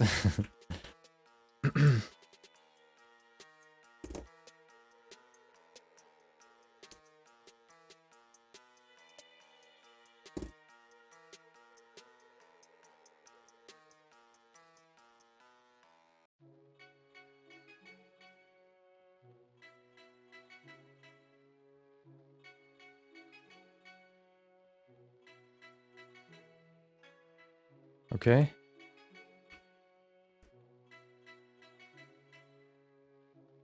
I think the eyes are a little bit too high. I want to push them down just a little bit. Let's do that.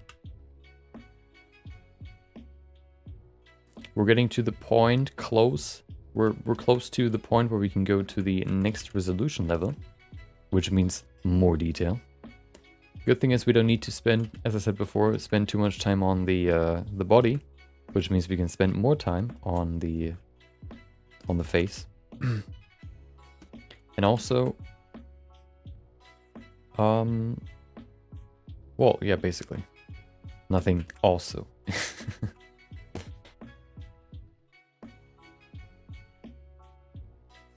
Oh.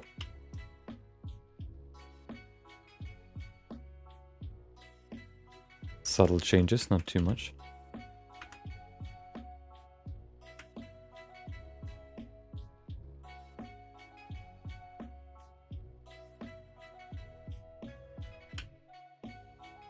So now we can go into some smaller details. For example, here for the fat pads, whether they're pretty separated. Like for Jinx, I've tried to separate them quite a lot, or if they're more, I guess, whether they're smoother or quite separated.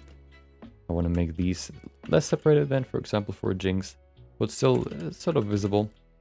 They're sort of, I guess, medium detail if you want, so I don't want to emphasize them too much. Another one is like the eye bags, you could say. I try to make them bigger for Jinx. I want to make them smaller for her.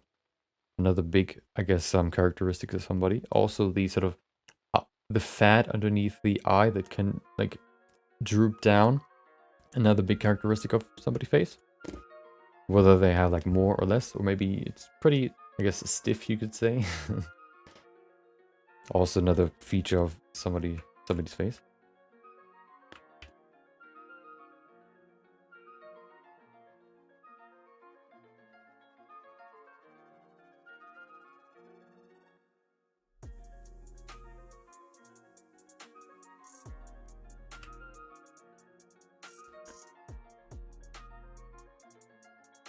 I'm trying to take something. All timeless that are not cut, something can teach. Yeah. Yeah, they can be quite useful sometimes. That's probably also why when Jan Sculpts uploads a new character, for example, he created, he also uploads a time lapse of it.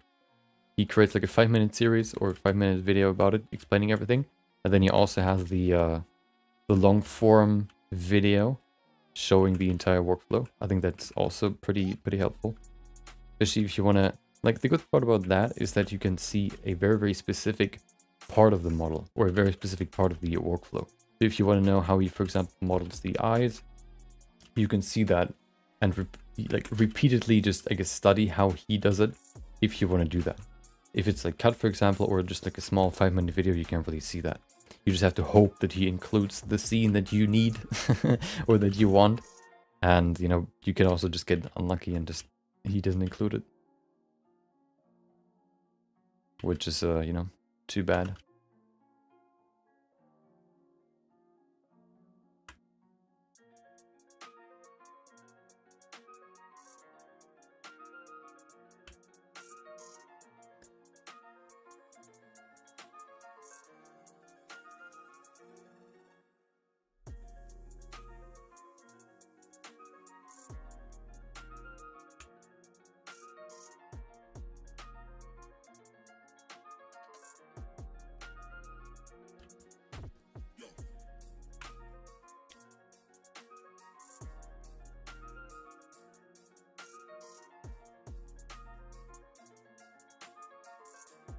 Okay. So, of course, the biggest thing that is different between stylized characters, or at least this stylized style from Arcane and real life, is the eye size. So, it's not like, of course, it's not going to look like her 100%, but that's not really the goal, of course. It's just kind of weird to see the difference sometimes.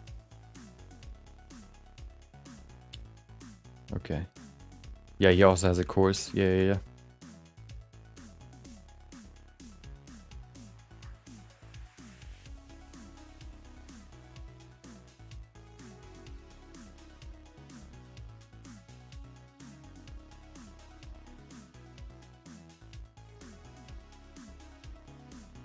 Okay. Let's see, the nose shape is also very important from this view, for example. Whether you have like you can have a curve that looks like this, like a C, or like a hook. You can have one where the hook is sort of higher up here and then it goes lower like this. Let's do it like this. So you can have one that looks like this. You can have one that looks, how do I remove stuff? Hold on. You can have one that looks like this. And then you can have one that looks more like this. I think this one is the most common one from my observation. Not no studies or whatever. So yeah, she I think has a similar style, I guess you could say. So it looks like this somewhat. Hers is quite round too, which is what I'm trying to sort of respect here too.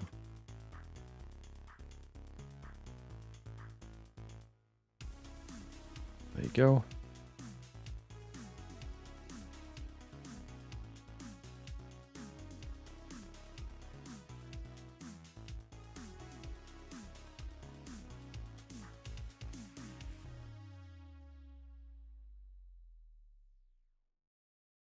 Oh.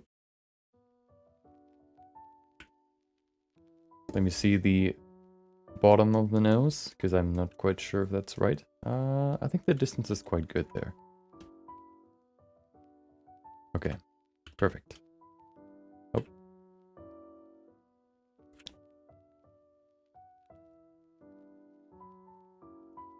You need time to go through his course.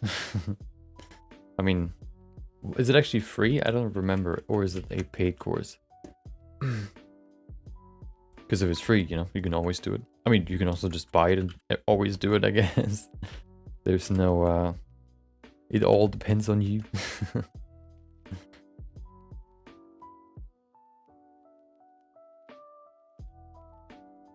There you go. The ear has a slight outward rotation, keep that in mind. So we're going to push it out a little bit. There you go. You know what? Let's switch to a different topic. You know what's annoying? When you work with somebody, or when you have a when your work does not have like a specific time where everybody needs to go, like needs to clock in basically. So when you can decide when you want to work. It has a lot of course, like positives. But one negative is when you work together with someone that has an entirely different schedule. So, for example, for me, I, you know, create graphics, and as a graphics designer, of course, what a graphics designer does. But then I currently work with somebody in the IT department. So they, you know, then add those graphics to a website, for example. The problem is, those people, let's call them that, let's say, that person, let's say, likes to start pretty late in the day. So I usually start at like 8 a.m. and they usually like to start at like, I don't know if they start at that point or they're still in uni, so they have like a, you know, period where they learn and then they go to work. I don't know exactly how it works, but in like, they usually, from what I've heard, start at like 1 p.m. I don't think they started that. I think they have uni too. But nonetheless, they still start at that time, like they're available at that point then, you know. And the problem with that is, if you work with them and they, for example, like they start their work and you say, well, I'm already almost done, you know, I have like, I don't know, they started 1 p.m. I would have like, what is it, like 3 more hours of work until I'm done. Then they clock in and they see, hey, I have a problem with what you sent me, for example. I want to, you know, we have some changes we need to do. And then you're just sitting there like, wow, it's already so late for me. You just started. So basically, like, because there's like this delay, you have to first of all wait before you get feedback from them, or you have to wait like a day, you know. Or if there's a problem, you can only you only really know about the problem like at the end of the day. And if the problem has to be resolved on that day, then it can be quite annoying if it takes like a long time to fix it. I had that problem today. There was a like website banners needed to be changed, and you know, he sent me all the resolutions that he needed, and then I go into it, I create them all, and then today he realized, hey, that's the wrong, like for one of the images, that's the wrong resolution. Can you give me a new one?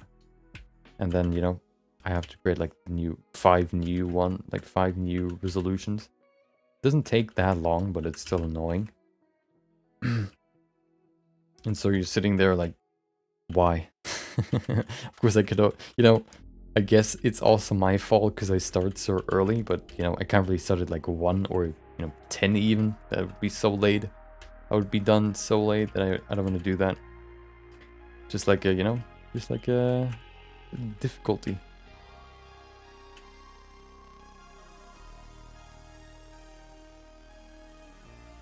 And a small annoyance that I have currently.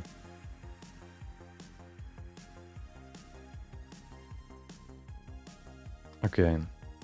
The ear, I don't think we need to change the ear too much. We don't really, well, we see the ear, but it's not like a huge characteristic of somebody. We can make it rounded though.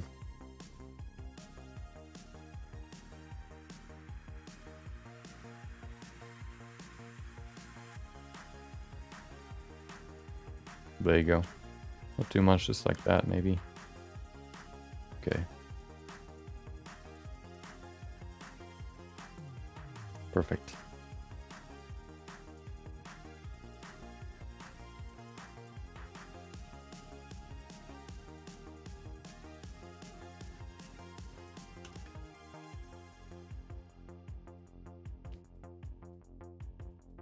So now that we have a somewhat closer face, let's get to the next step, which would be the body. Let's change that. Let me switch to my body references. Problem is, we don't really see the body too much without the clothing, so we don't have that many references for it. We have a little bit though. Okay, so compared to Jinx, for Jinx we've basically made a more slim fit character. So not a lot of fat, a little bit of muscle, defined muscles because there's not a lot of fat, slim, you know, like shoulders and all that. For her, we want to do something different. For her, she's more muscular. She has more muscles. She's fighting a lot. She also has less fat. So we still want to make the muscles more defined, I guess. So hers would be more muscle, more volume in the muscles, and still sort of the same definition level, I guess. The thing is, we don't need to spend too much time on it because, as I said before, we're gonna add a lot of clothing. But if we have a good fundament for the clothing, we can create more realistic, I guess, clothing, because then we kind of know how big the shoulders are, which will make it easier to, you know, create fitting clothing. So, you know, if you have a slim fit body, which should be like, if you have a slim fit body as your base mesh, and then you want to create clothing that is supposed to be on top of like a muscular body, it is harder to make that look real than if you already have a muscular body and then use that as the fundament as the foundation for your character. So I'm kind of just increasing the volume here and there to make everything more fitting. You want to make a character's arm look bigger, change the triceps. The triceps contribute way more to somebody's size, somebody's arm size, than, for example, the biceps. There's another channel, just something to create scenes, critical giants. Okay. I don't know if I heard that before. It sounds familiar. Maybe it's just a combination of other channels that I've heard of.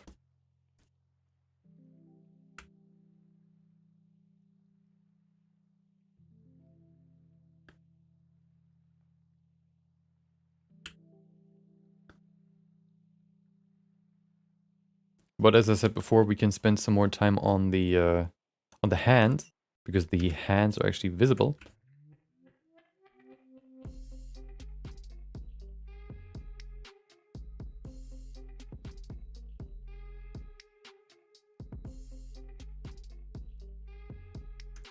So we also need to pay attention more to the arms, because they are visible too.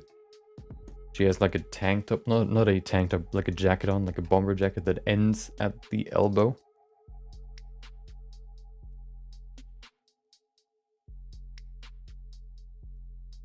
So we can make the forearms a little bit more muscular too. Not too much, just a little bit. Little bit. Very important. Just keep it subtle. KSS. Keep it subtle. Stupid. What's the other one? Keep it simple. There you go. KISS.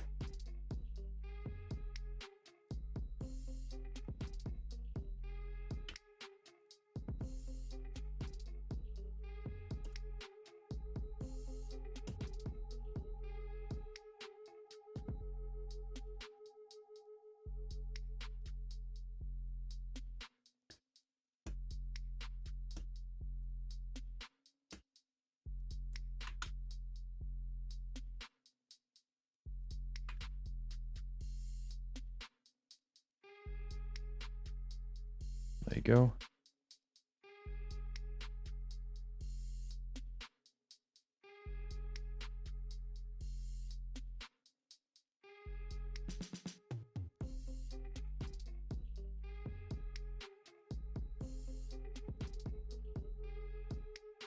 Okay.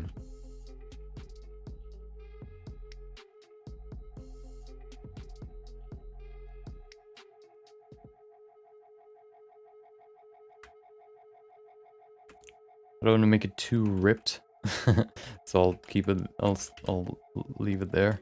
The arm, this muscle is very, very prominent, so I'm gonna make it just a little bit more prominent because it's very important. This arm, I think it's for rotation. Was it for rotation? Yeah, no, rotation is the. It's for like rotation of the wrist, I think, or the hand in general. I think the forearm is quite complex when it comes to the muscles and where they are. I've watched a tutorial about it. Well, of course, if you break it down, they are quite simple. There aren't that many, but if you look at it, it looks pretty confusing and complex. And I think it's just something you kind of need to look at and practice, and at some point you'll get it, I guess. You get a habit of doing it in a certain way that works and looks real.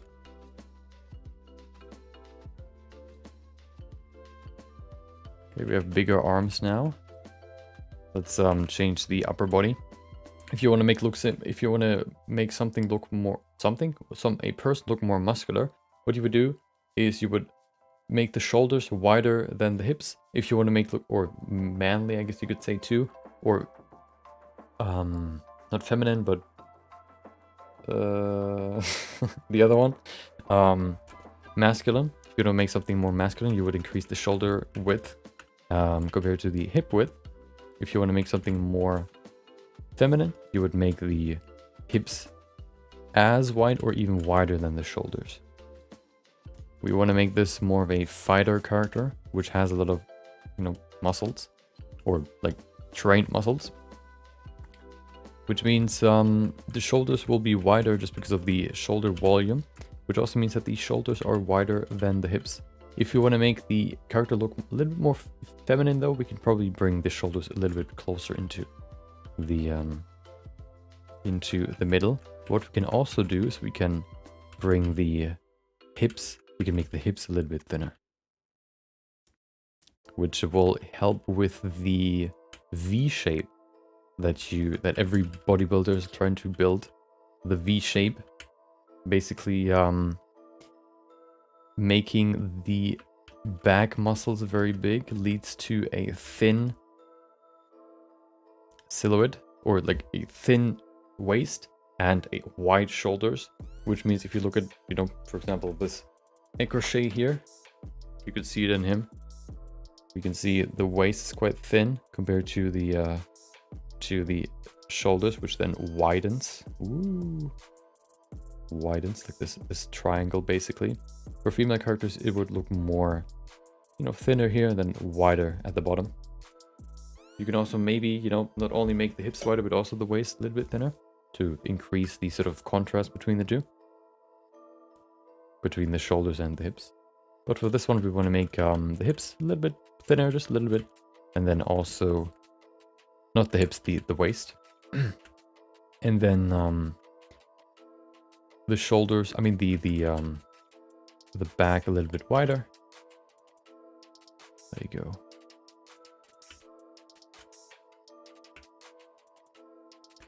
And then the hips.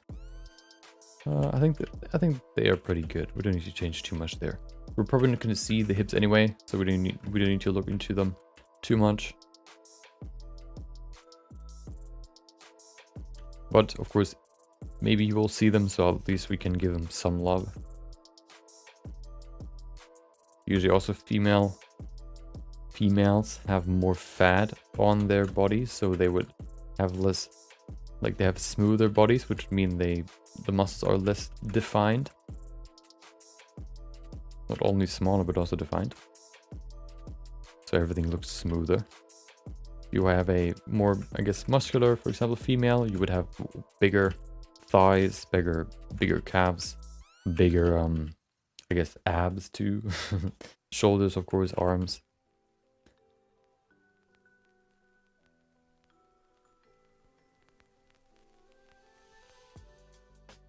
That's also why, for example,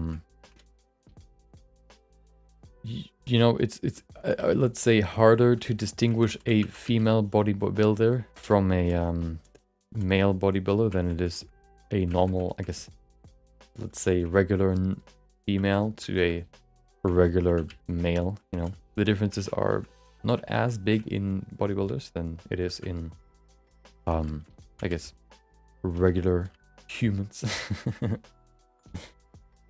If you choose in color, then Curtis Hall channel creates just the best combination for my taste. Isn't he more about specific, I guess, projects and how to do them rather than like colors or color theory, for example?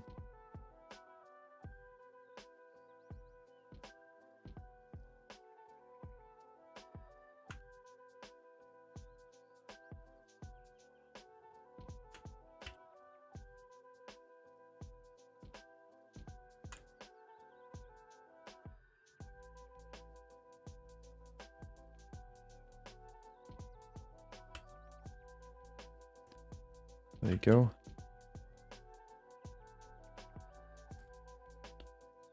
Yeah, no, I don't want to say that. Well, what I sort of notice with Blender is that I see more, I guess you could say, knowledge-based YouTube, like, I guess, creators on YouTube. Like, if you compare, like, the normal, I guess, digital drawing, for example, or digital painting landscape on YouTube to the Blender or 3D modeling landscape, it feels like there are more knowledge or tutorial-based YouTubers rather than, or creators, let's say, rather than for the digital landscape. I think they're more, I think there are still, maybe it's just because there are more, that you have more, I guess, like project or like entertainment based people in the digital art area. But yeah, it just kind of feels like there's more there. He has very specific work. Yeah, I think he shows, like, he picks a topic like how to create nebulas in Blender, for example, and then he explains it quite well, like pretty understandable for even beginners. That you know, if you ever want to create nebulas, he's probably the man for it. You know, if you wanna. He also does some more news related stuff, I guess you could say, like covering new whatever developments with Blender or new features, covering them.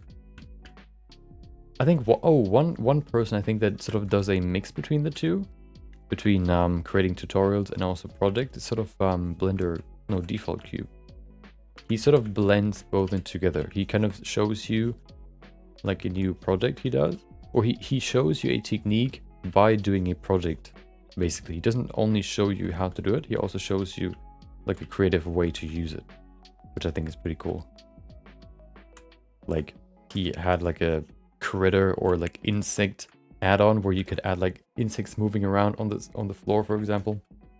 And the way he showed how to use the tool is by creating like a Halloween, I think, scene with you know, insects running around, which was pretty cool.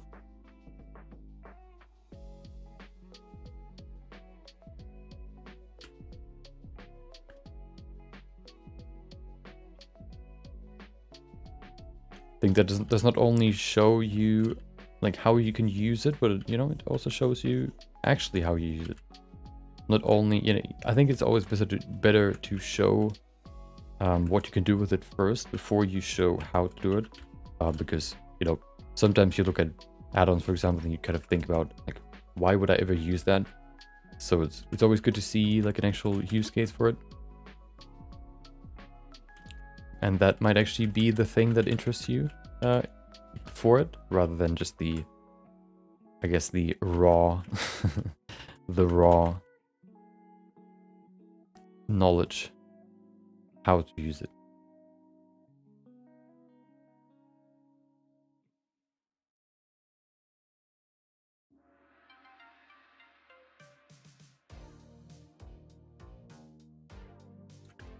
Okay.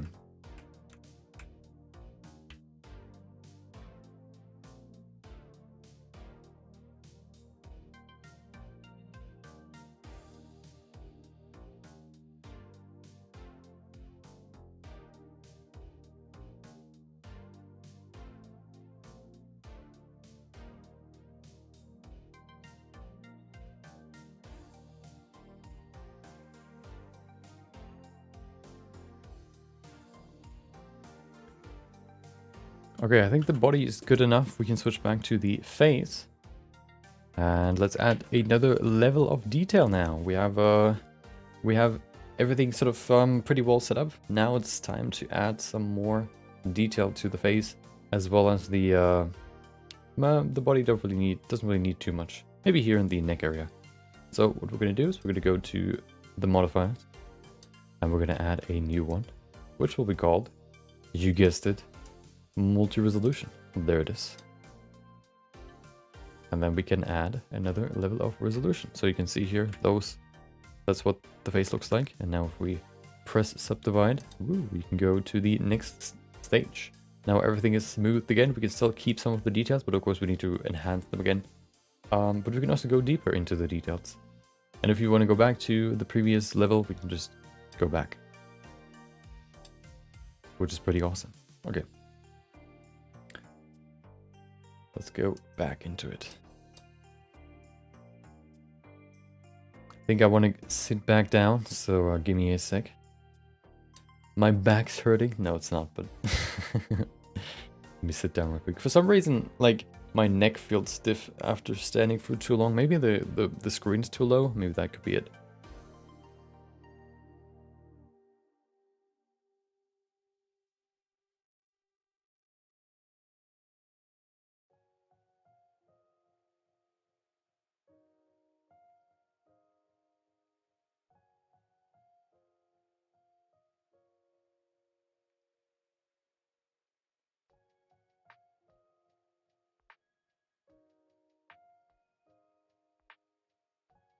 Okay.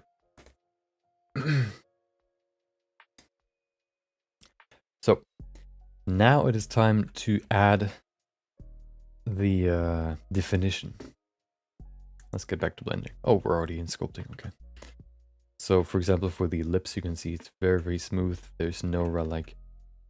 We can now really define the shapes and the structure of the face.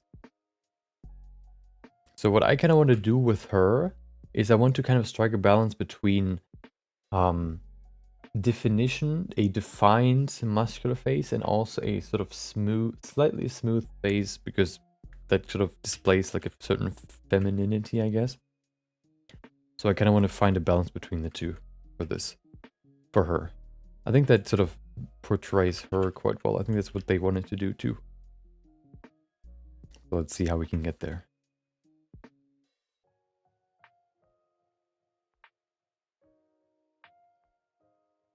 I think the only character that I want to see in the Arcane series is Timo.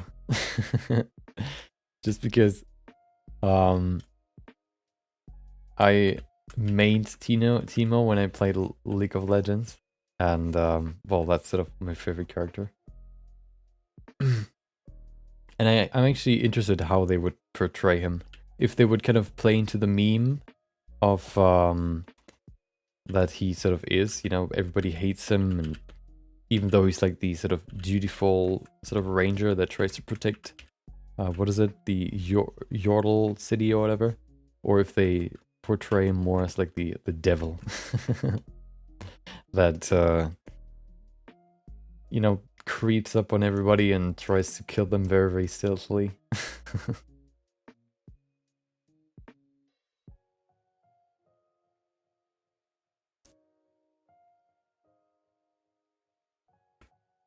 I think they actually reference. So what I've read is that they actually reference him in the game.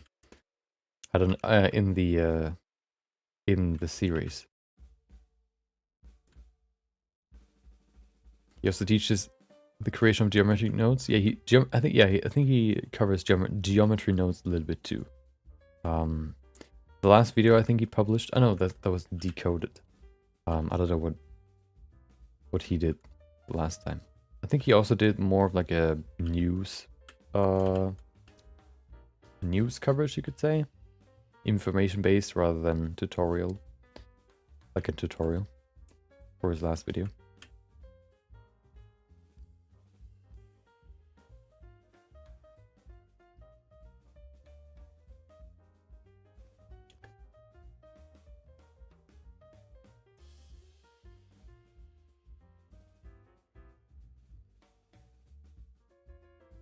I feel like the lips need some more volume here. Let's add it.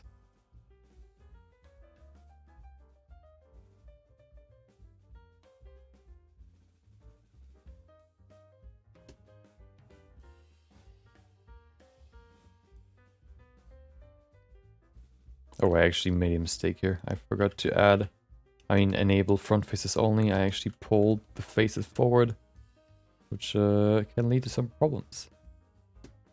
Thankfully it didn't.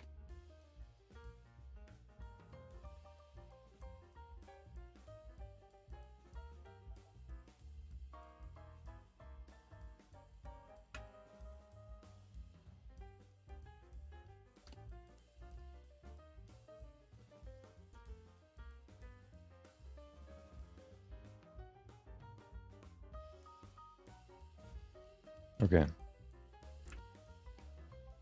Yeah, geometry nodes is something that I looked at, but I haven't really, I guess, delved into it too much. Maybe at some point. We have done some project though, creating like flowers and all that, but pretty rudimentary. I'm not like a procedural modeling expert, so I don't want to, all I could do is like, I guess, I've learned that there's a I guess, format on YouTube called, I think, Learn With Me. Instead of like teaching, you actually learn with the audience, you could say. I think we've done that before, but I didn't call it that. I think most people just look for content that teaches rather than like learns with you. I think because, people just kind of try to find the solution rather than, I guess, while they're learning, they don't want to watch somebody else learn to learn with them, I think. Maybe I'm wrong, but, that's sort of my thought about that. There's one dude that streams his studying sessions, though. I think his videos are like called Come Study With Me, and then they're like 12-hour studying, or not, like live streams, where he just streams himself sitting on his desk and learning whatever he's learning or studying. Pretty interesting, pretty weird. But it seems pretty popular for some reason. Maybe he plays music in the background, that's maybe why. Yeah, if you want to know about procedural stuff, you definitely need to look at or watch Arendelle. Arendelle is the person for procedural stuff.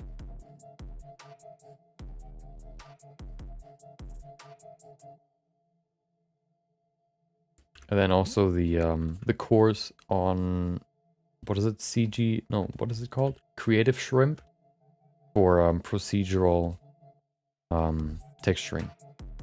They released a new course. I heard quite good things about it. So if you're interested in that, you can check that out too.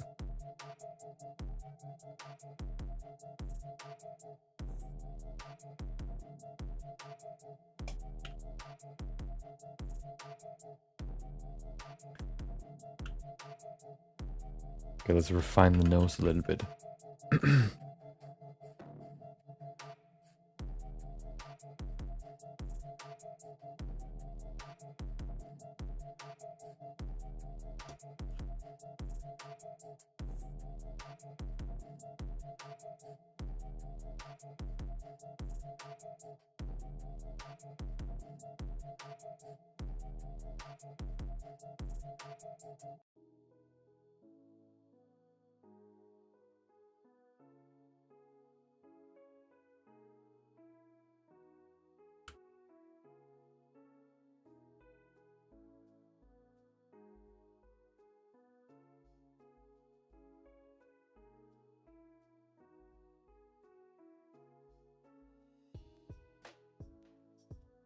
Okay.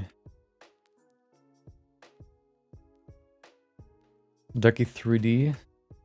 Isn't he more about also more about like tutorials about a certain topic? Like the last one he published, like how to create more realistic lights, for example. I think he tried to kind of show you how you can create more like realistic like lights that you put in a scene by adding like a glass surface around it. So like a distance between where it glows and where the object ends, I guess.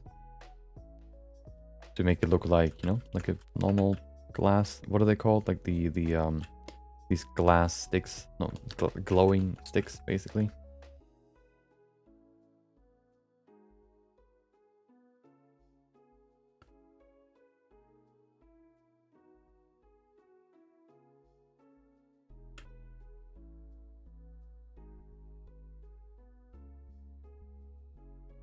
Yeah.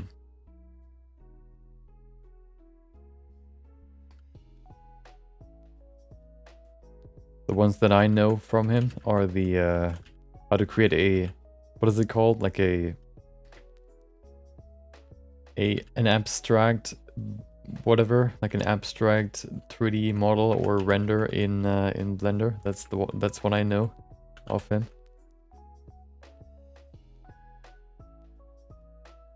He has done a few of those, quite a series, you could say.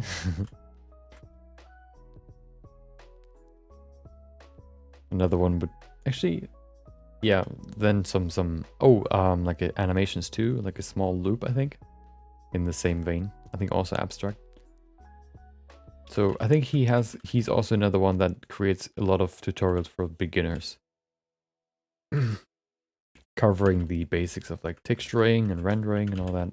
I think if you're looking for that, he will probably just, by the way he shows what he does and also the sort of projects that he does, I think you can follow them quite well as a beginner too. From what I've seen. I might be wrong. I probably am.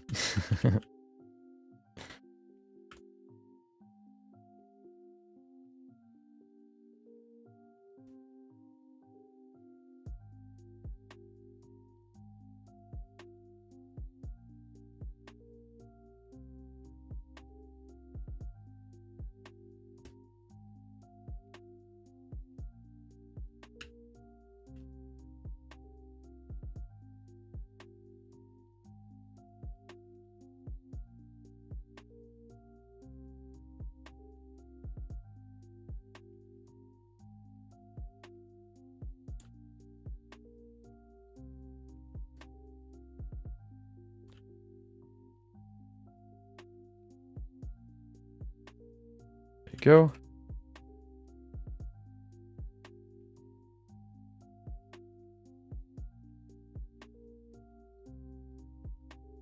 Okay. Detail on the eye just a little bit. Perfect. Oh. I probably want to use the pinch tool here. See, another tool that you never use except for these very, very rare occasions, like pinching geometry together.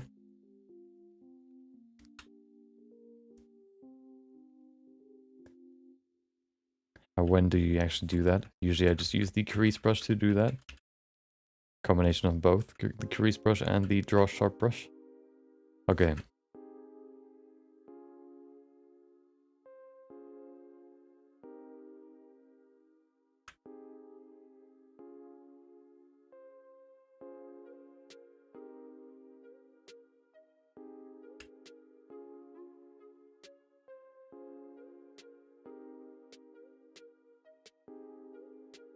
Okay. One thing that I kind of noticed is that the lip looks quite far, the bottom lip looks quite far forward. I want to bring it back just a little bit. There you go.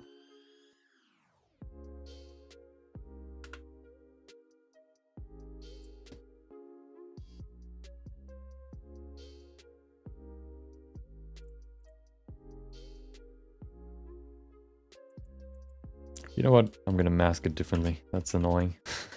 I'm gonna use the mask tool. The mask, there it is. Lasso mask. Yeah, so tomorrow we will probably do the clothing. So the workflow that we've done last time is we've done the body first, then we've added the skin texture, which took I think 1 day in itself, which was quite bad. Then we're gonna add the clothing. Well, no, last time we've added the skin first. Now we're gonna add the clothing first. Basically finishing the model, and then we're going to go into texturing. Afterwards, we're going to go into animating. I mean, rigging. I think that's a better workflow, because what we can do then is we can basically focus on the model first, then we can focus on the textures first, and then we can focus on the every section individually. The good part about that is that basically what I've noticed is that I started with something, or I did something that would have been better to do later. So I think a better move would have been to, finish the model first, because then you could have added the clothing into the character model, basically join everything together, which would have enabled you, basically enabled me to basically rig everything together. The way we did it is basically rig the body first, then pose the body, and then we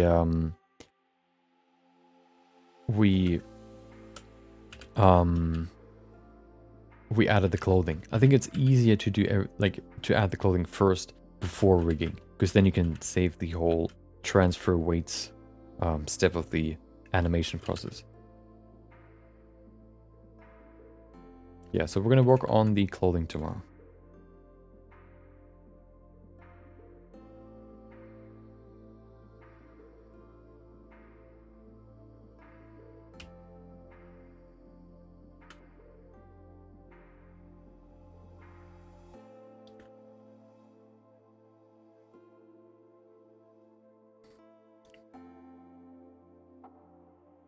Probably off stream, I'm probably going to do the what is it called? The hair, at least blocking out the hair so we can see it better, I guess. See the character more. And then, the hair needs to be done too, of course. So at some point we're going to do the hair too. Maybe I'll do that off stream. Although last time I did it, I wanted to do it on stream because, but the internet died on me, so I couldn't do it. I did it off stream. Hopefully we can do it on stream this time.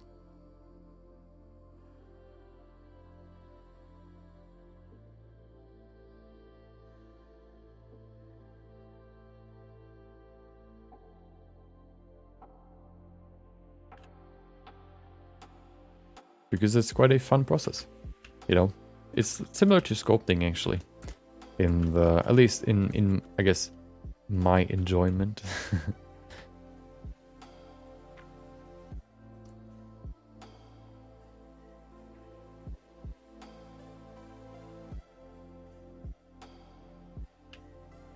Oh, you're rendering your video? Okay. I'm interested how it's gonna look now after your changes.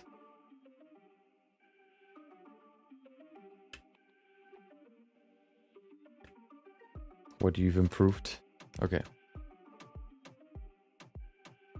I kind of want to stress the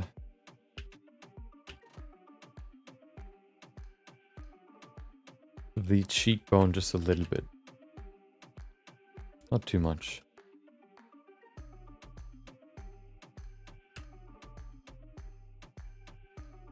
So I'll just push it forward just a little bit. I think we need to smooth this area a little bit, so I'm going to add some more volume here.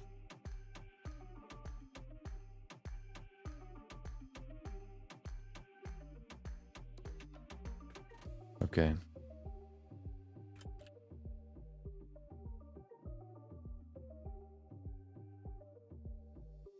I kind of want to let me fine tune the jaw a little bit too.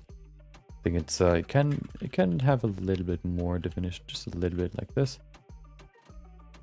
You know, oh, that's too much. Just a little bit. A little bit. There you go.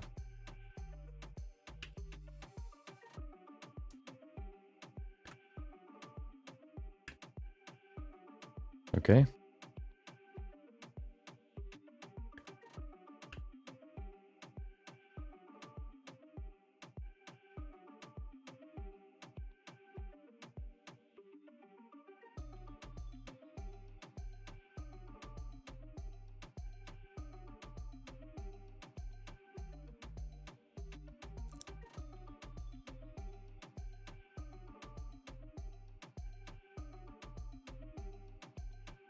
Of course, we also have like characteristics like the cut in the in the lip, or also in the eyebrow. I think we're gonna add that later, once we're done fully with the face. Somebody just followed. Oh no! Give me a sec. Come on, load. There it is. Thank you for the follow. Streamer fund com OG. Okay. If you're sounds like a bot account, but maybe it's not. If you're not a bot, hope you enjoy the stream. Welcome. Hope you enjoyed your Monday. Maybe even if you're a bot, maybe hope you enjoy your Monday too, if you can do that. You know what enjoyment is.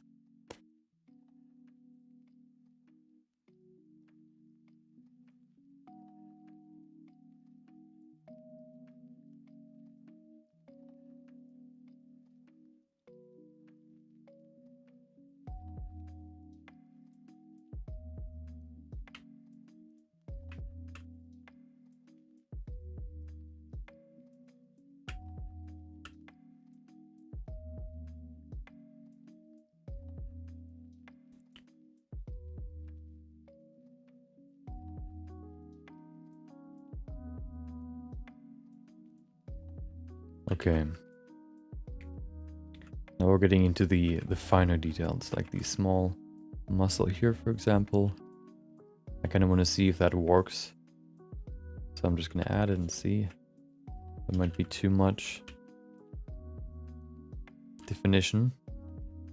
Whether that kind of adds to the character and to the look and still keeps it, you know, makes just adds a little bit more realism to the whole thing, or if it just kind of destroys the look. I think it can work.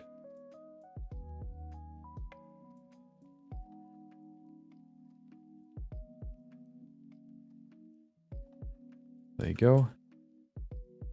The nose. Oh.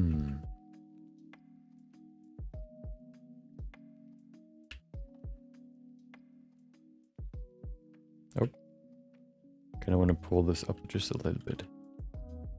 There you go.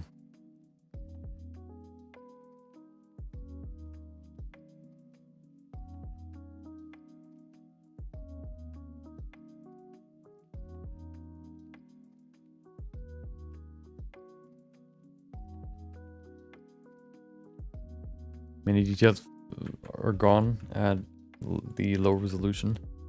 I mean, if it's not the final render, I don't think it matters. Of course, if you're trying to focus on them, then of course it does. But, you know, usually it doesn't really matter too much. You're just trying to get a good look at, you know, what you've done and what you can do better, or what you can change, what you want to improve. And that usually doesn't include the details.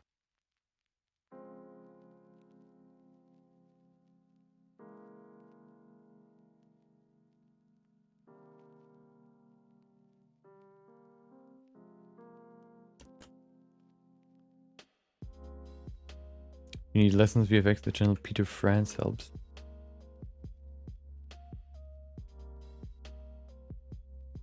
Are you giving me your subscription list on YouTube? With all the CG channels that you watch. Same with Punisher, or whatever how you wanna say it.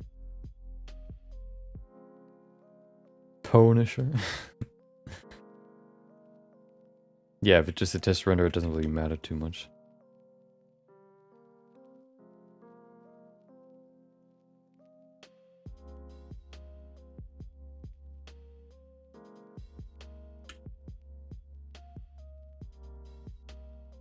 Okay.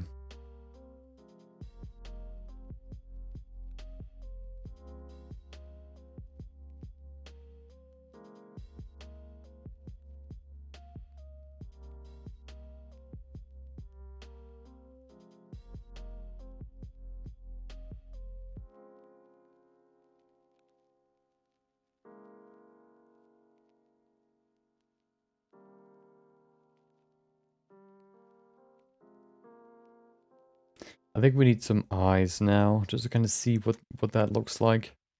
Let's add some eyes. Although, I think the face needs to be a little bit slimmer, not too much, just a little bit. Okay. Yeah, that's better. That's better.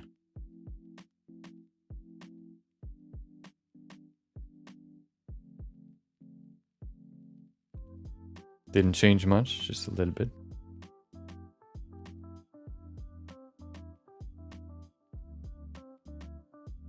So I want to keep the diamond shape intact, I guess you could say. Saved. Okay. You have many different people who can need someone.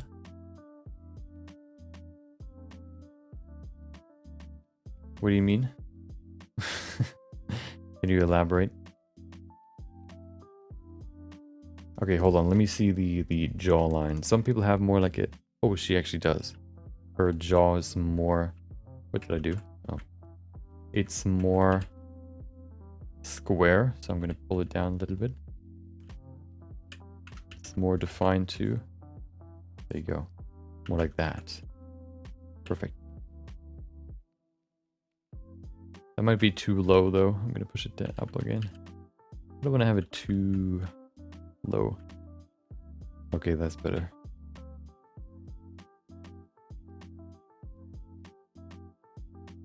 Channels. Oh, yeah.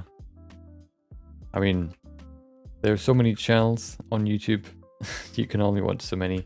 And usually what I watch is more entertainment than, I guess, knowledge.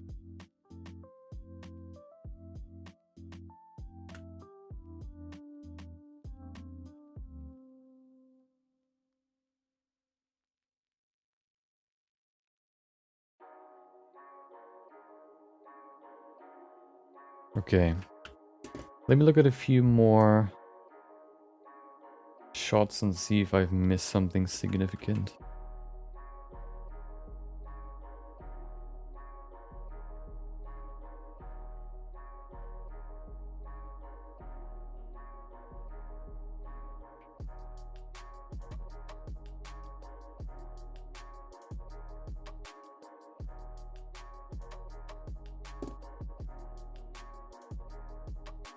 But like the nose is not right yet, or the mouth in general. I think the lips are not too far back.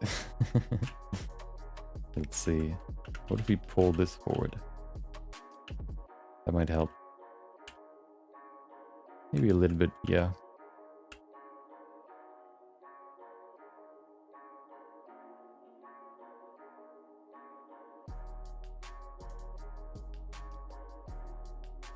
A lot of channel, but not everyone can normally provide information.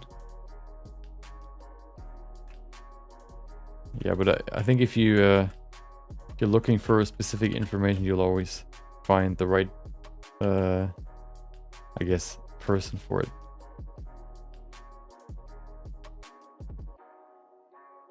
Or at least most of the time. Okay.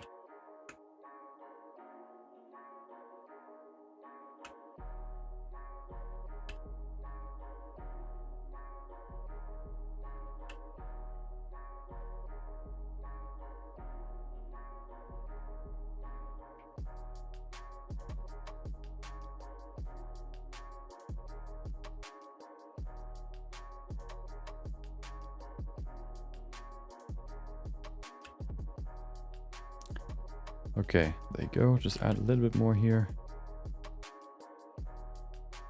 Give the face some more structure.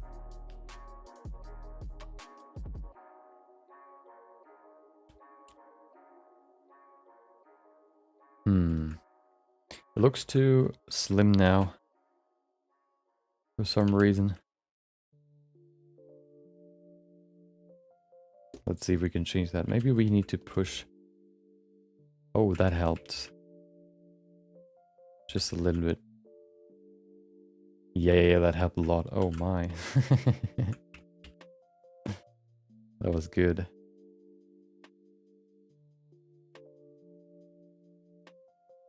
Oh my.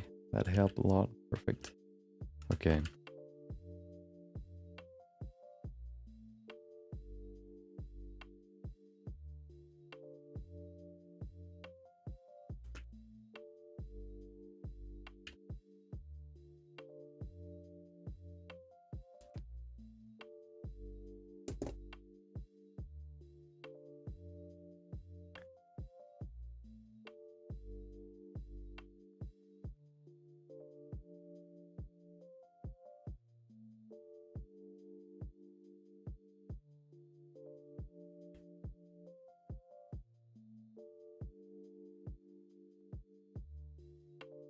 Is the forehead too big? Maybe.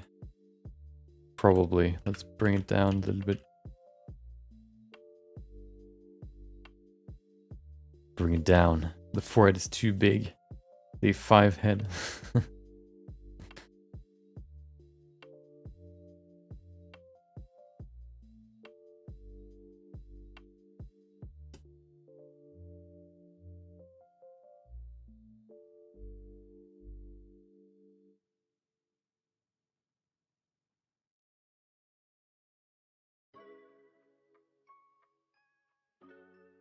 Okay, that's better.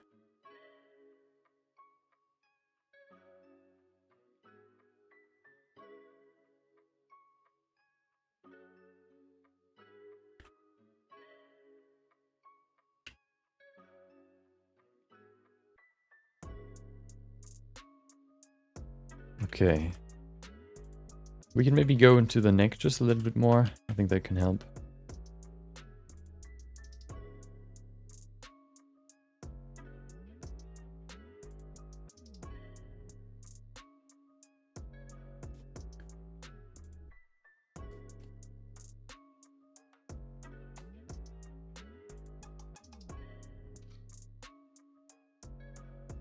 There you go. Add these muscles a little bit more. So, because they're attached to the clavicle, I think it's called. I can't remember. So many bones. I don't know why, but I always forget the same muscle. Oh, it's always that one.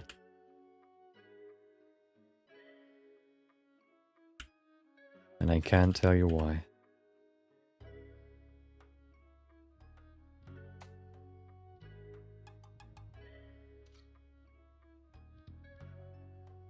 Okay.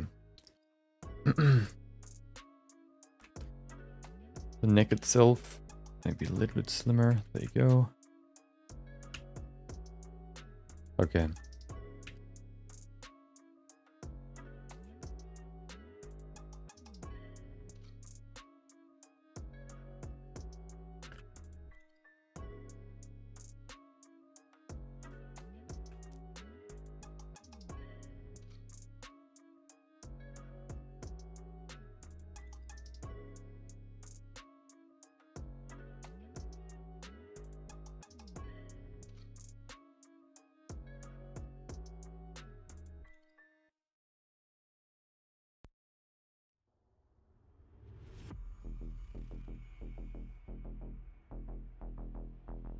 There you go. Oh no. You know what's annoying? So I needed... So first of all, I went to the dentist probably a few... I don't know. 2 weeks ago, I think. Just for a checkup. And you know, when I was done, I just... usually what happens is that I would, you know, scan my... What is it called? The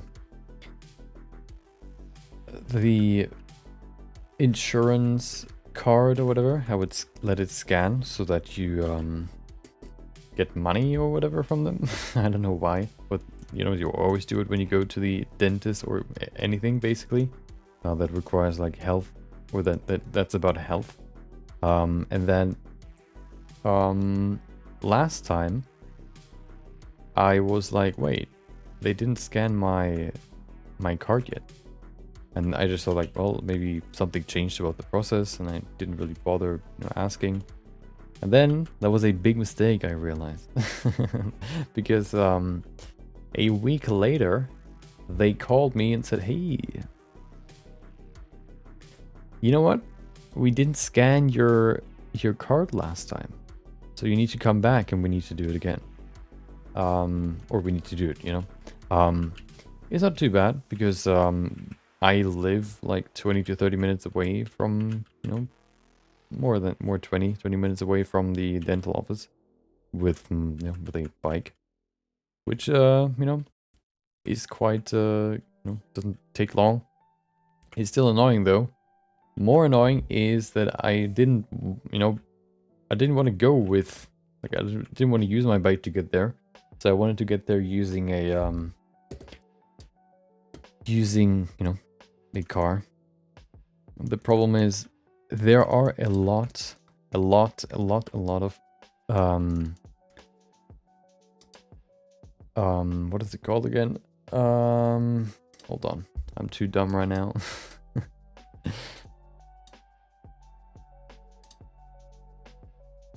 There you go. Construction sites. There are a lot of construction sites on, like, in the city. So you would have to kind of find a way to get where you want to without without falling into a trap, basically. It's like the magic labyrinth or whatever it's called, like where everything switches. Basically every month there's like a new tile that moves, and then you have a new construction site somewhere where you usually would, just like, drive through, for example, the street. You would then have a construction site there, so you have to find a new way to get wherever you want, and then they combine multiple on top, so there's one, okay, let's go a different route, okay, there's another one, okay, let's go completely in the opposite direction, go another way, and then there's another one, and it's like, oh my god. So I had to go to the dental office. It was pretty straightforward going to it, but getting away from it, or getting home, back home. That was the hard part. Because, well, the way to the dental office was pretty, there weren't that many construction sites. But then back, there was basically one everywhere. And I also had to get fuel or petrol or whatever you want to call it. So I had to find a petrol station, which also took a while. And then I had to go a way different road, like around the city, basically, to get back home and also get new, I guess, fuel. It was pretty annoying. I don't think it would have been faster to just use my bike. Well, it would have definitely been more annoying. But yeah, usually I just use my bike. I just wasn't in the mood today, so I didn't.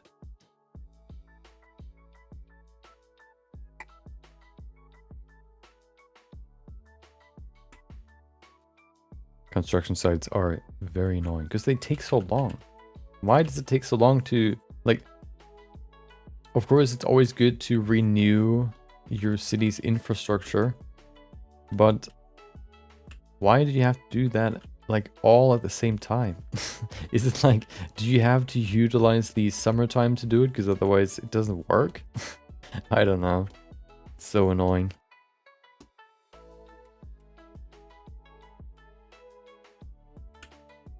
The weirdest thing for me is the way traffic lights work for passengers, or passengers for I guess, like, people that walk, and then for people that use a bike.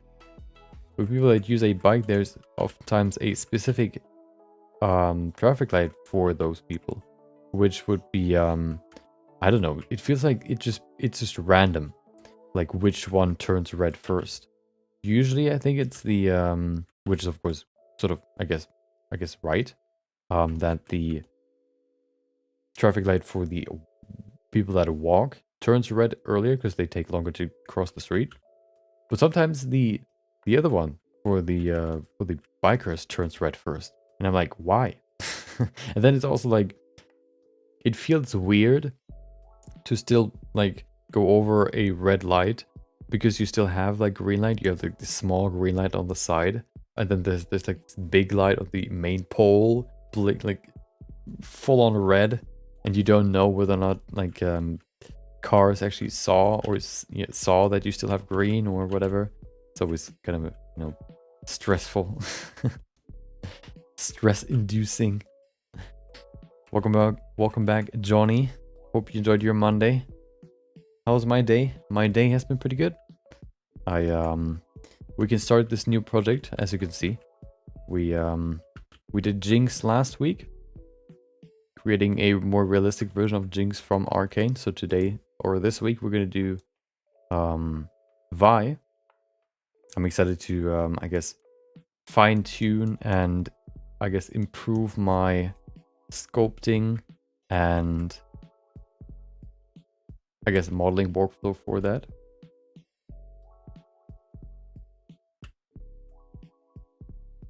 Yeah, so I'm pretty happy. Also that we finally finished, like 2 weeks ago or so, we finished the Reaper figurine, which took 2 months. I'm always happy to finish one of those projects because, long-term projects aren't really necessarily my thing. But when I start one, it's like the trap. Once I get into it, I need to finish it before I can go into another project because I don't want to abandon one.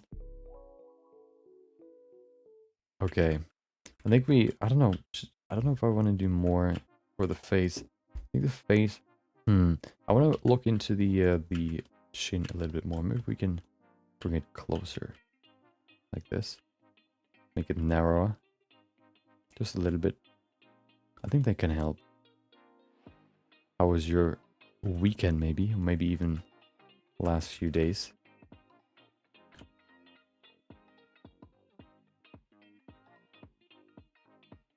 Have you been diving or trespassing through or walking through the world of 3D?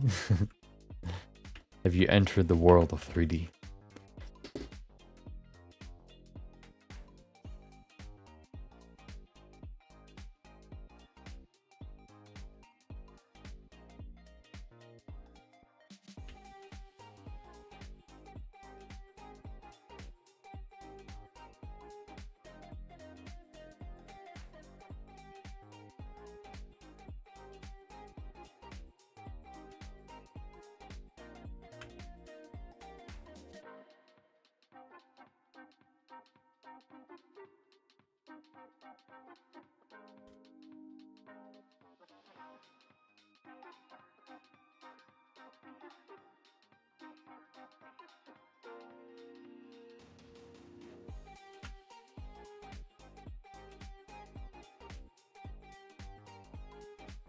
Okay. I think that's pretty good. The nose is sort of one thing that I kind of want to pay attention to a lot because it's quite a characteristic of her. Okay. Also, the profile view I think works quite well now. Let's look at some other, I guess,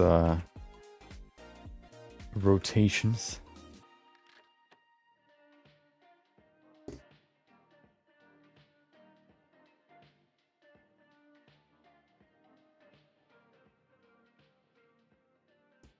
I think I want to fine-tune the chin a little bit more here. Maybe get rid of some volume here. Not too much, just a little bit. Okay. Just a little bit. I think that can help. Maybe that's too much, actually. Just a little bit. Maybe even... I think I just reverted it back to its original state. Well, that's okay. I think I'm going to keep it there. I don't know if the chin is too long. I want to push it up just a little bit. Probably. Not too much, though. Yeah.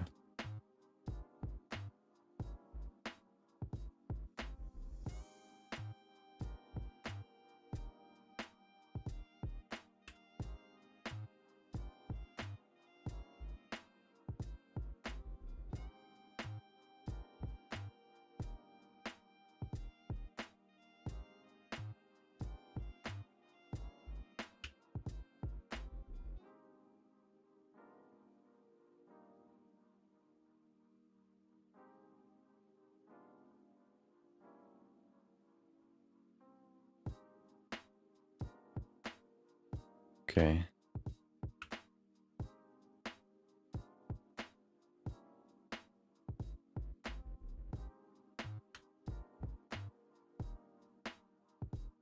There you go.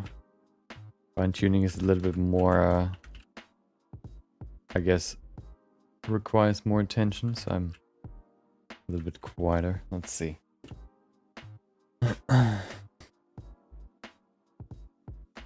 Overall face shape, I think, works quite well. We have the lips are always hard to see in this. That's the most annoying part. Maybe if I mask them, it's a little bit easier. They sort of blend into the color of the, I guess, like the surrounding space. So it's harder to see. Let's just mask them so we can see them better.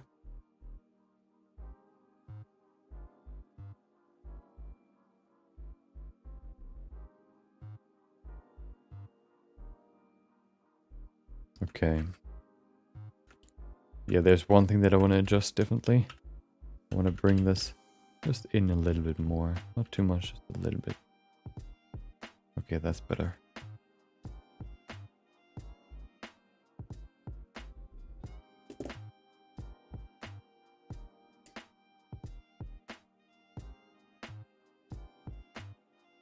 One good thing that I also learned from Jinx is the a way to add tattoos to somebody, to a body. It's a little bit janky. I think there's some problem that I need to fix, or I need to still understand. But the general workflow works, and that's all that matters. Now it just comes down to practicing it and, I guess, you know, getting better at it. Or, you know, learning the quirks and understanding why it's kind of weird.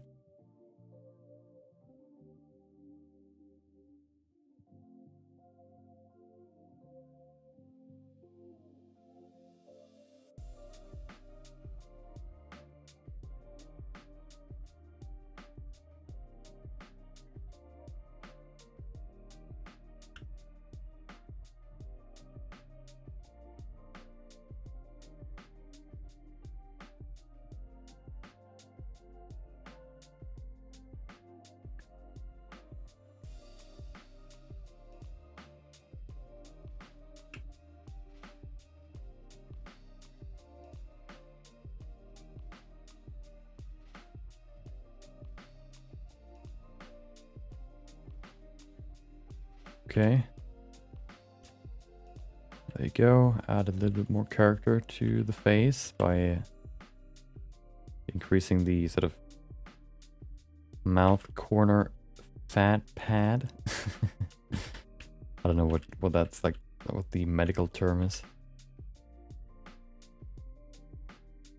One thing that kind of annoys me is sort of the transition from the mouth to, I guess, the surrounding area. I kind of want to make it smoother.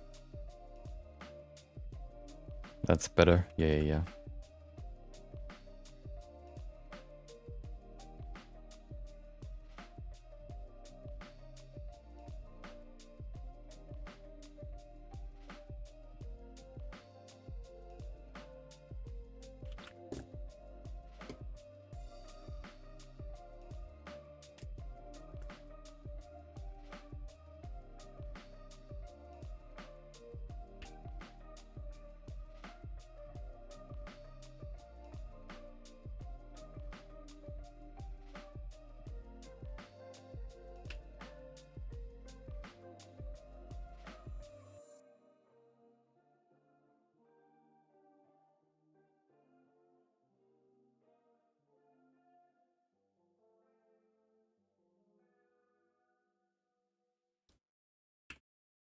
Okay.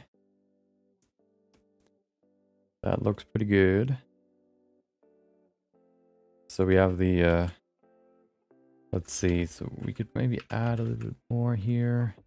Some more volume, because I've moved it closer into the, like, I added like a small dip in here, so I want to fill it with something. Let's add the jaw muscle just a little bit here to fill the space. Perfect. Okay, smooth it. Okay.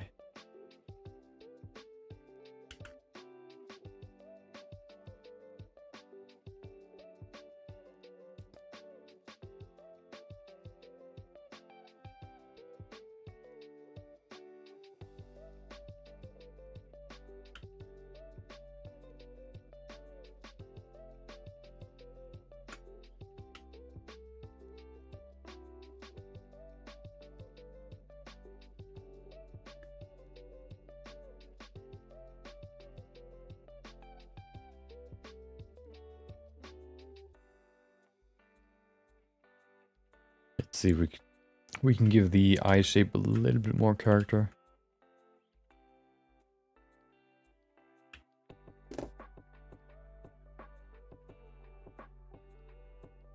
I think for the hold on.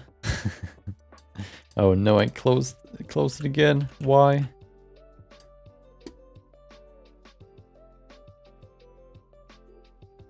Now it was on YouTube. Thank you for the subscription. A Night Owl. If you're here, but you can hear this.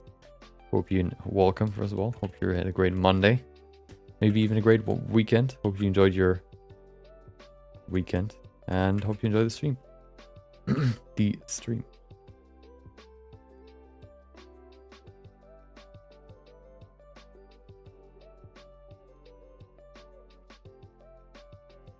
Okay, so much fine tuning, but of course it adds character, so I kind of want to, you know, spend some more time on it, because it is quite important.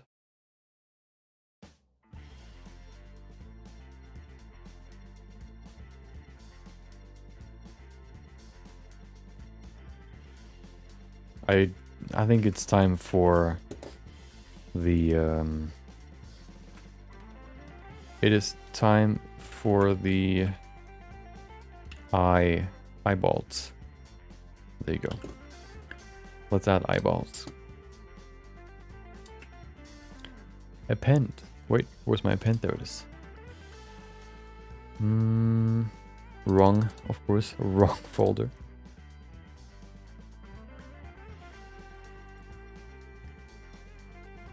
Okay, yeah, with the eyes we can fine-tune the, you know, the eyelids a little bit more. It's kind of always guesswork if you don't have them. So it is now definitely time to add the eyes. Why, I probably would just want to grab the ones from one of my quick sketches, because that they already have textures applied. The problem with grabbing them from my base mesh folder is that I also need to reapply all the textures, which is annoying. So I don't want to do that. So let me just quickly grab one of my quick sketches which has the eye in it. This one probably has. Yeah, it has. Okay. Oh wow. Hello. We only need your eye. Okay, thank you. Thank you for your sacrifice. We really appreciate it. There you go.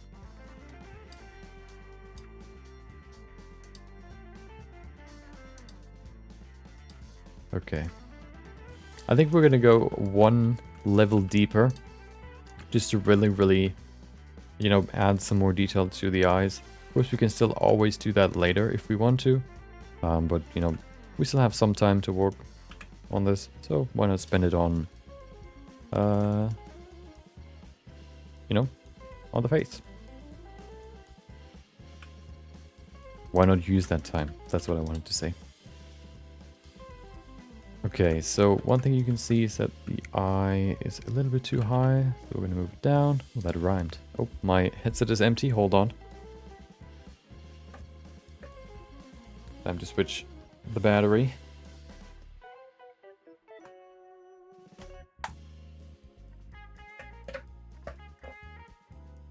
The only con to using a wireless headset, you have to recharge or charge your headset. But I think that's a sacrifice I'm willing to make. I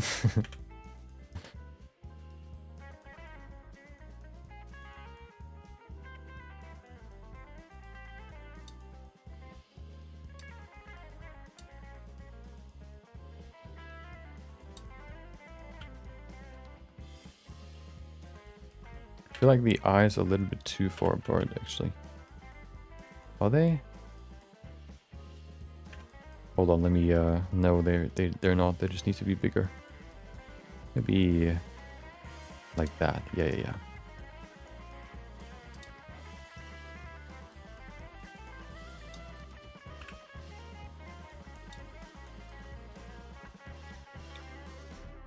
Okay, let's shape the eyelids.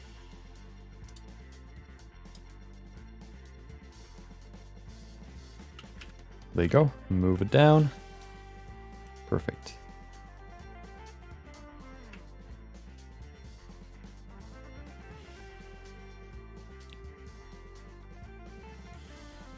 I think another good thing about Arcane is the music. I actually really like the, I guess you can say the theme song, or at least the Imagine Dragon song. I like that one a lot. I put it right into my playlist on YouTube.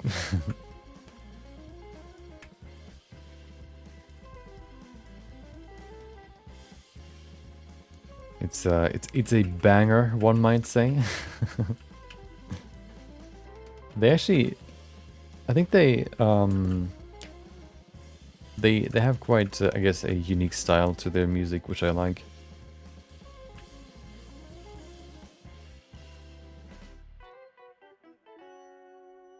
Not well, of course they kind of, I guess, ventured into different styles, you could say. A little bit with their, I guess, titles from like 1 or 2 years ago. The first one that I liked a lot was of course I think the first big one of them. What is it called again? The I can't remember. Believer, I think. That was one of the big ones from them. The other one, maybe it's a little bit too big. That's probably better.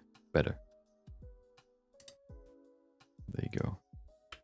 Yeah, then they kind of, maybe just, as it's always the case, if you have like a big song, it's hard to really like immediately follow up with another insane banger, certified banger.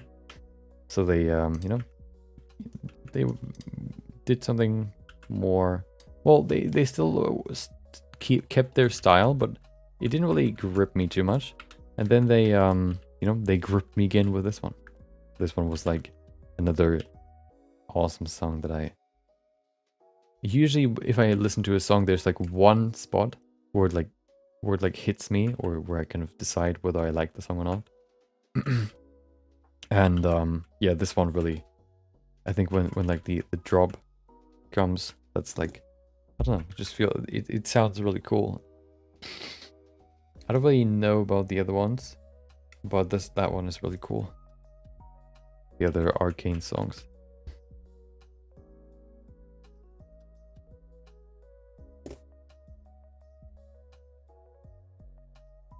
I feel like the face is quite far forward. Is that just me? Maybe I pulled it too far forward. Let's see if we can bring it back just a little bit.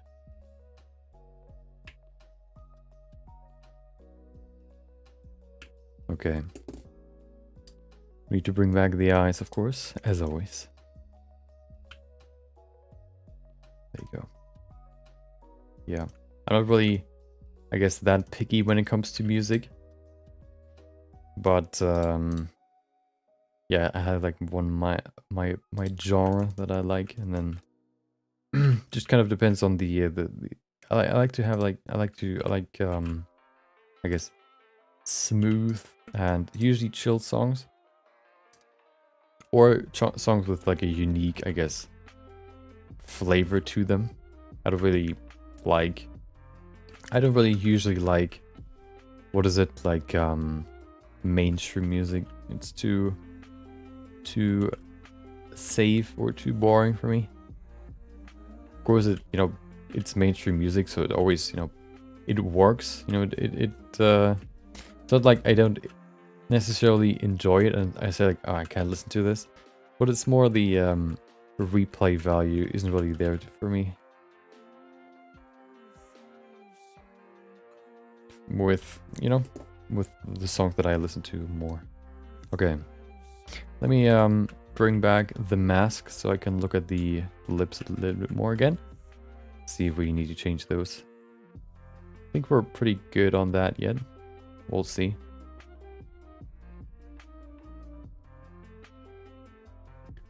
Okay.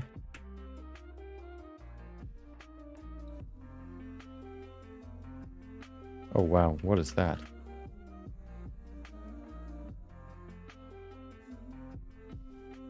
Okay.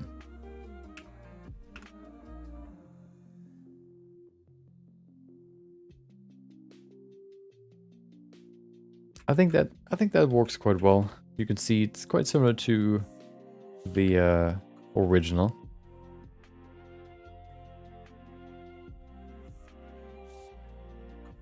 Yeah, I think that works. Let's see and look at the other angles that we have here.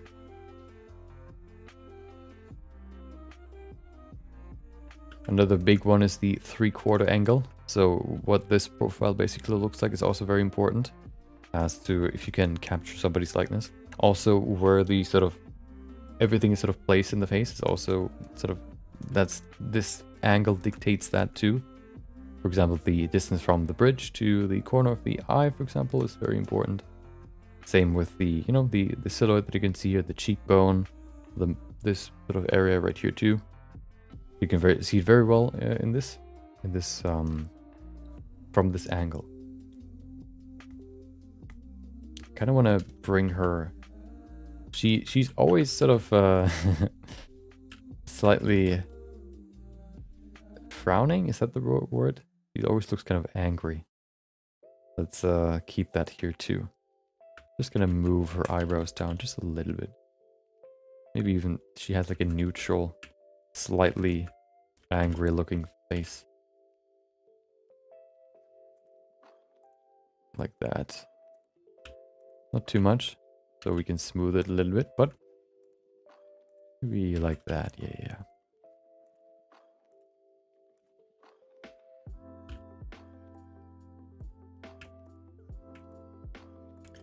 Okay.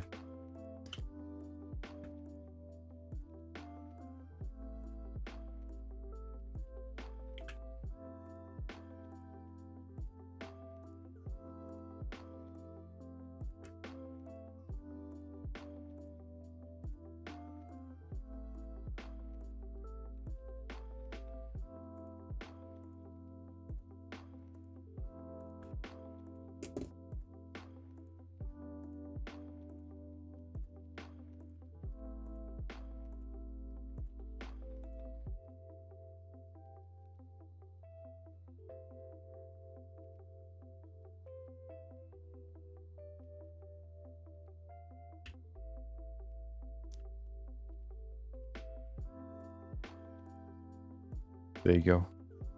Okay. Looks pretty good.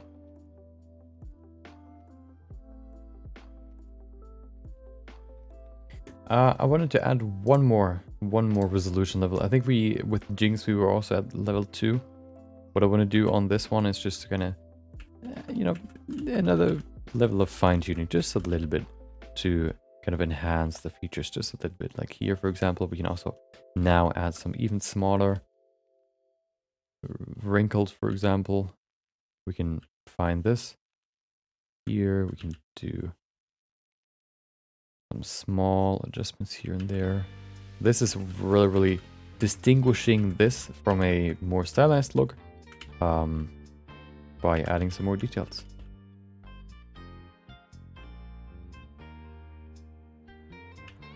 Here, for example, these lines in the eye, the eyelid can really help to kind of give everything more structure. That can help too. There you go. Although for her, I think it can be smoother. There you go. Maybe for the upper eyelid though, especially here. There you go.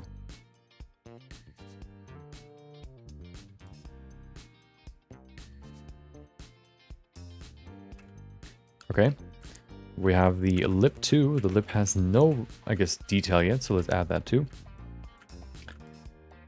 Oh, I did press the wrong button. Hold on. Shift Control S. There you go. Let's add some more resolution here too. We have nothing right now. Everything is smooth. So why don't we add some?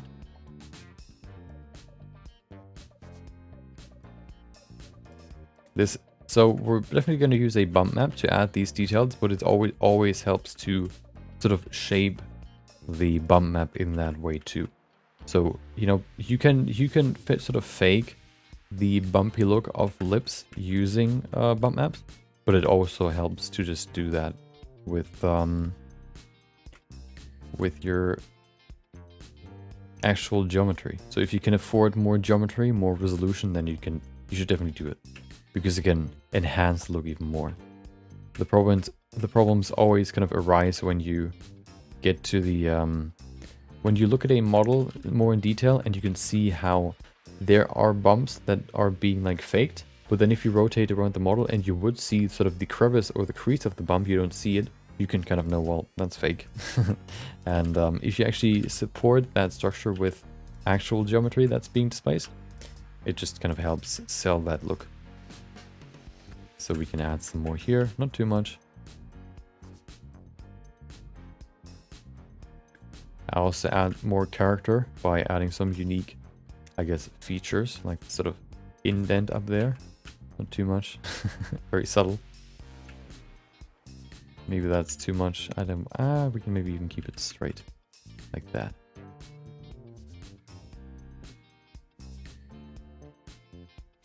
And then we can go to the lower lip and do the same.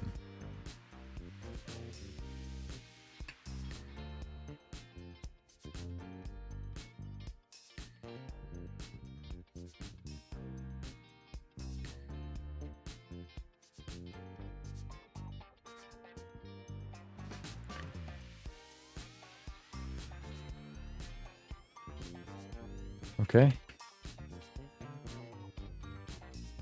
We could, of course, always go into even more detail, make it even more refined.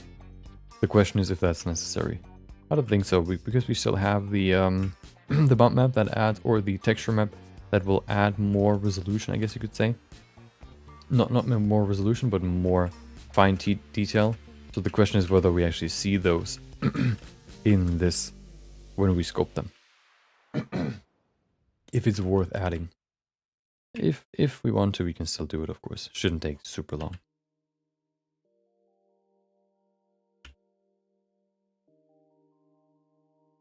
Like how the model is going. Thank you, Kevin. Hope you had a great Monday. I don't know why I always confuse Monday and Wednesday. Tomorrow we're gonna do the clothing. So last time we did the texturing first. Now we're gonna go into clothing first. I think that's more effective, you could say. So tomorrow, or yeah, the hair too. Well, not the hair model or the final hair, but at least the block out. I'm probably gonna do that off stream. But then tomorrow we're gonna focus on the actual the clothing. Today, you know, we fully focus on the body and the face, and then tomorrow we can go to clothing. Hopefully finish that tomorrow. We'll see. It's more complex than Jinx, but I think we have more time also. We also have like a model to work with, so I'm probably going to use this model for the clothing too. I think we can reshape it into an appropriate, I guess, shape. That it looks like a jacket, for example. We can, I think, repurpose the geometry. What I also want to do, she always looks like she's, you know, she always likes to look angry. So I'm going to give her some small wrinkles here. Just to kind of, like, sort of suggest or kind of make it show that she's always sort of... If you have a expression for a long time, it kind of manifests in your face. So I'm going to add, like, these small wrinkles here too. I'm not going to make them too big. I just want to kind of add a small little... subtle hint, basically, like this, like that. Not too much, just a little bit. There you go. Of course, we're also going to add an expression later, but that comes later. I want to do the neutral face first before I go into that, just because it's I think the facial expression heavily depends on what sort of pose we want to do, and we haven't decided on that yet, so we're going to do that later. And it's not really too hard to change it, or to create a facial expression later. Oh, I crashed Blender. Oh no. But I saved just recently, so it shouldn't be a huge blowback. We'll see. Let's see. Okay, hold on. Open recent. There it is. Perfect. Yeah, nothing really happened. Okay. I think what I want to do, should we add, the nose looks pretty good in my opinion. We don't need to do much there.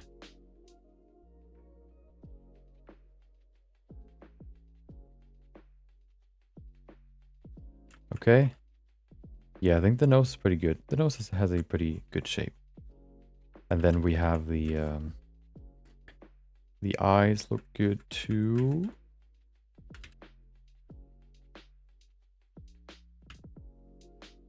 That's too much. Like that. That's pretty good. Yeah, that's good. The lips look pretty... Why is it always crashing? Did I corrupt the file? Did I do something wrong? Let's make a quick version 1B just so we don't corrupt the file and we lose everything. I'm very glad that I adopted this sort of technique of sort of when you have a lot of progress in your file, you basically create a version 1B, like a you know, so you can create a backup, a manual backup basically. It basically just lets...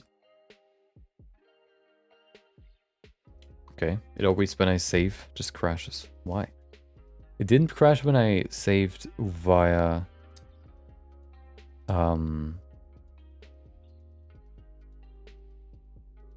okay. Now it doesn't open anymore. Why?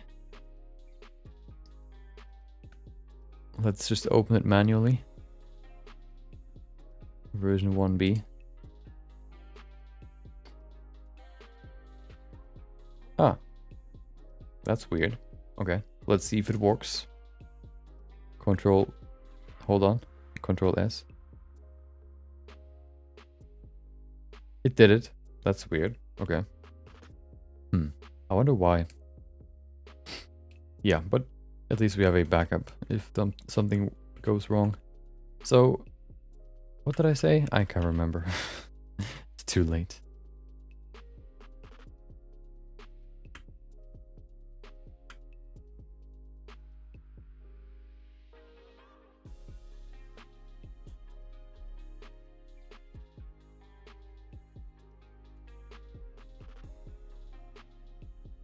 Okay. Let's see if it crashes again. Let's see, Control S. Oh, it didn't. That's weird. I wonder why. Maybe there was some sort of, I don't know, performance spike or whatever, which led to it crashing because it didn't have enough RAM or whatever. I don't know. Who cares? Let me, I want to adjust the upper lip a little bit. It looks kind of weird right now. Yeah, let me mask the lower lip and then I fix the upper lip.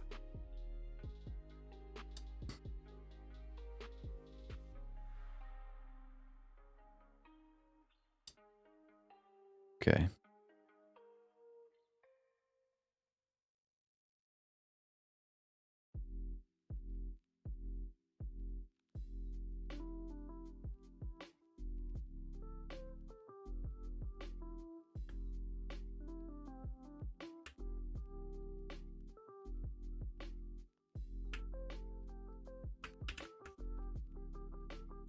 I think there's just not enough volume here. There you go, that's better. Okay. Yeah. That's way better. I also want to move all of this back just a little bit.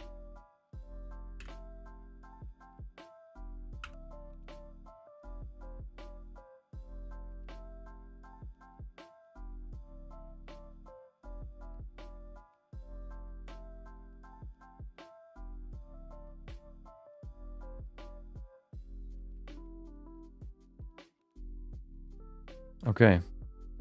That's way better. Yeah. Perfect. Let's see if it saves. Didn't know you have to be careful about saving. Okay, perfect.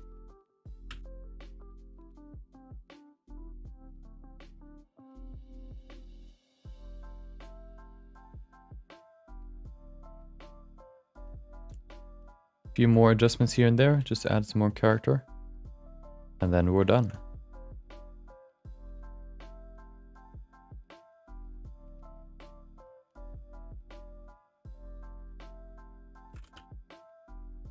For today. Tomorrow, as I said, we're gonna do the clothing, the jacket, and then probably also the, what is it, like the hand straps that she has. I still need to figure out how I want to do them, because it's quite complex, like wrapping a piece of cloth, like a strip of cloth around your hand. You know, modeling that can be kind of complex. So I kind of want to probably look into a technique to do that pretty efficiently. I don't want to like spend ages modeling it. We'll see. Maybe we can just even use, I don't know. We'll see. We'll see how we do it.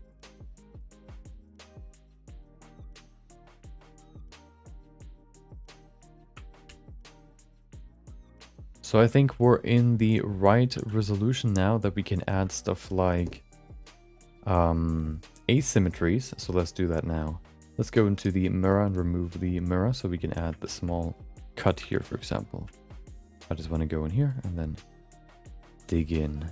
Oh, we probably even need even more. Okay. Let's add some more resolution. One more level should be enough.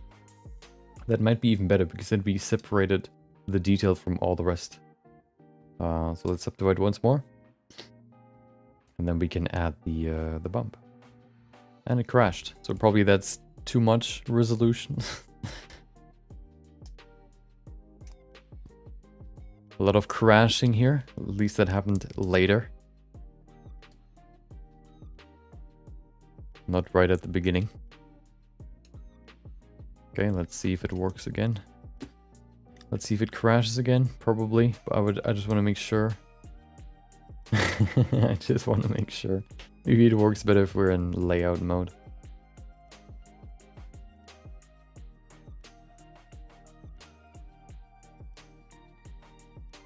How many? It only has 1.2 million. I mean, I guess it's, yeah, let's see.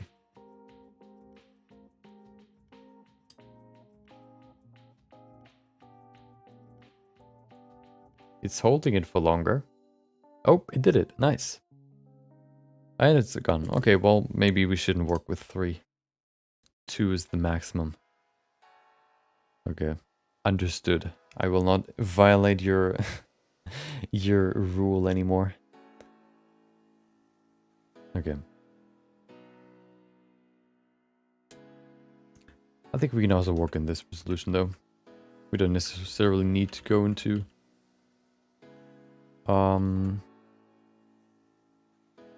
into 3. I mean, we can't really, so you know, there's no choice for us.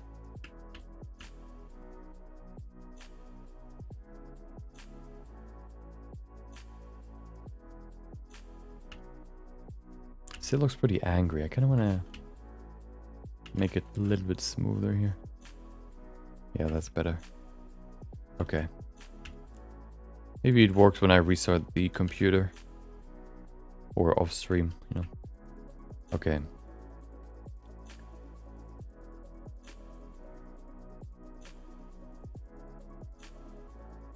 There's one more line that I want to add, which is right here.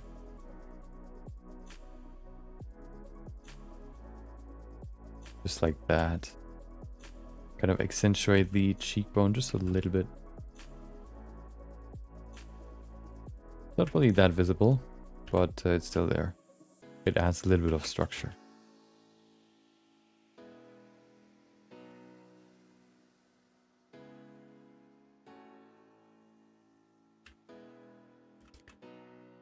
Okay.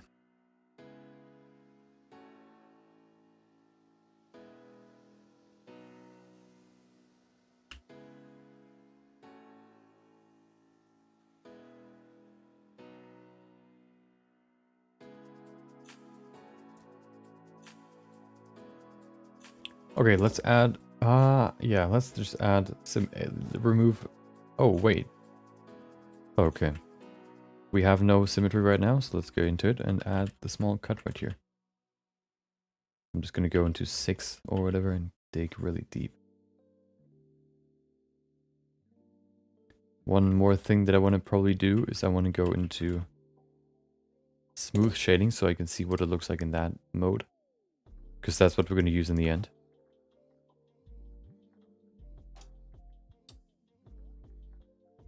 Yeah, that's what I've kind of... that's annoying. It's hard to really... with that amount of resolution to really do it. Like, you know? What we could do though... Can we? What? Hold on. Where's my... There it is. So, oh yeah, we can. Okay, let's go back. I don't want to have you anymore. I don't want to see you anymore, little scar. So the way that I want to do it is, first of all, I want to go back. Okay.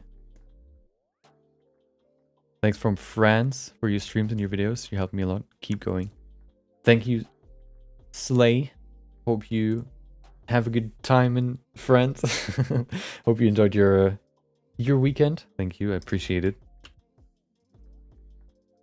I hope I can keep helping. Thank you for coming by. Come on, let me remove the scar. So the idea is basically what I want to do, because she's wearing a jacket, and I think the problem is by increasing the resolution for the full body, we get too much resolution. But if we separate the oh, can we do that anymore? I don't know. We'll have to see. By basically, come on, get rid of this scar. Is it that far back? I can't go further. Okay. I want to separate the neck from the body so I can increase the resolution for the head and not the body. And that hopefully sort of removes the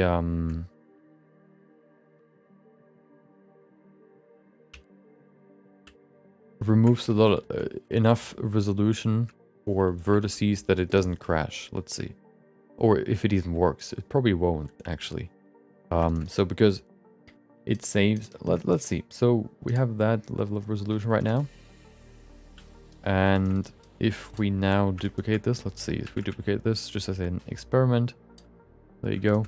And then we go into this and cut it right here. Hold on. What we could do is we can select everything, then we go into front view, and we...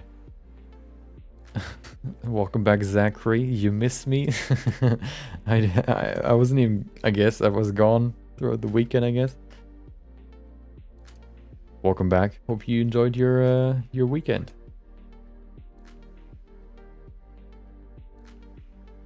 So I'm gonna split it right here. Have you been working in 3D? Have you been working on anything? Maybe you've just been chilling. There you go. Okay. Then we're gonna duplicate it, separate it by selection. Oh, it works. I know that it works because I did it before. Now we have 2. Oh. There you go. And now we need to remove the same selection from the body. Let me just quickly reduce the size here, and then we can remove the geometry. Wait. Ah, there you go. Which one? That one, okay. Perfect. So this will be deleted. And now we can actually increase, oh, another trick that we've learned. We can increase the face resolution even more, because in the face we need more resolution. Than in the body. So we can just separate the two, and now we can increase the subdivision for the head and not for the body. 1, 2, and now it fits perfectly together. We're not going to see the cut. because it's separated by the it's being covered by the clothing. Perfect. I want to keep this though because I probably want to use the geometry that we have here for the jacket. But what we can do now is we can probably just move this back to 0.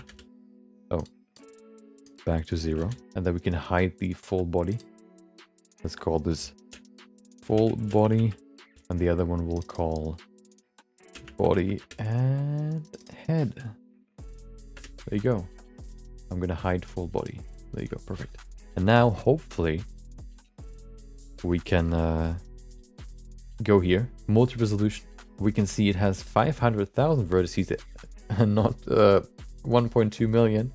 And we can subdivide hopefully, and we'll get no crashes. And it worked. Perfect. And we have 1.2 million again. Nice. So now we can go... Okay, maybe not. Why? Why do you do that? Okay, well, they're so small details that I can also do them off stream, I guess. So, yeah. Unfortunately, I guess for you, Zachary, at least you were able to say hi. We're gonna end it here. Because we've basically created the body, we've created the face. The next step will be to add the clothing.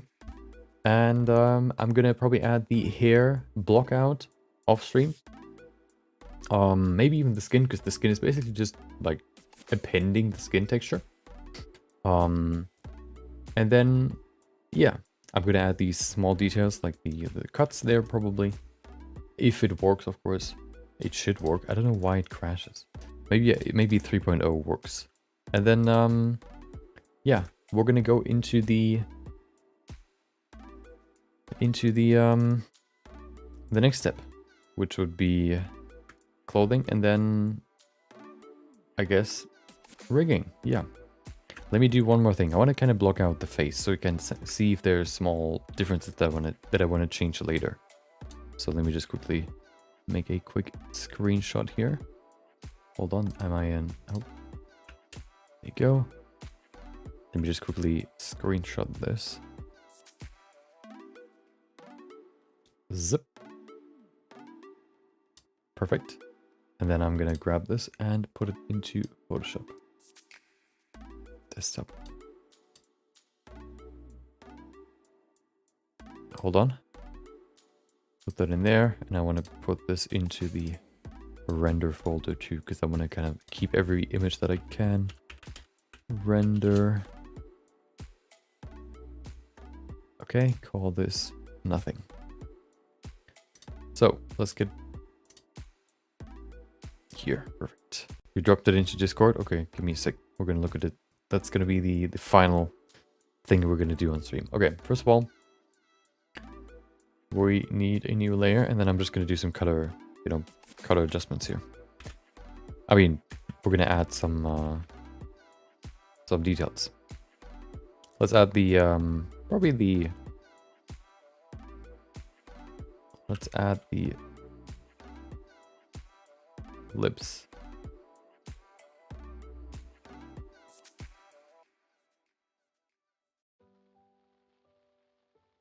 There you go. Oh, why do I always move it? It's always the wrong button. Switching from one program to the other, where they have different moving, I guess, hotkeys is kind of annoying.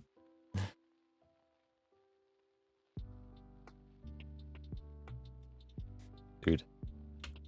Okay.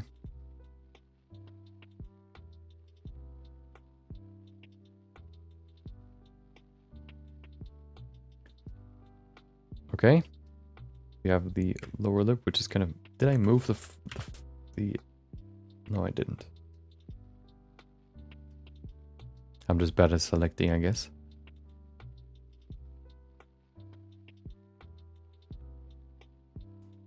Okay.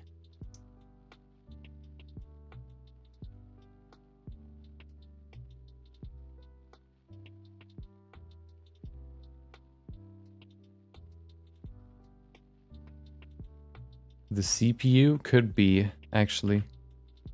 Yeah, it could be. Yeah, I'm gonna see if it works off stream. It should work. It's like 500k and it goes to 1.2 million. It shouldn't crash. It didn't crash when I stayed in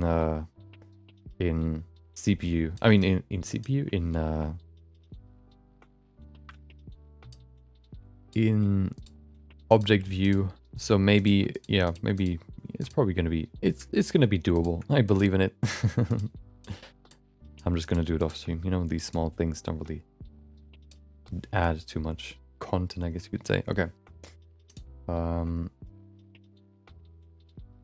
Gradient map, there you go. We're gonna add a gradient map here. Or you can probably use one of those. Maybe red. Oh, hello, that's quite red. Works though. Maybe another hue hue saturation just to kind of reduce the strength a little bit. Wait, is that actually how it works? Oh, it does.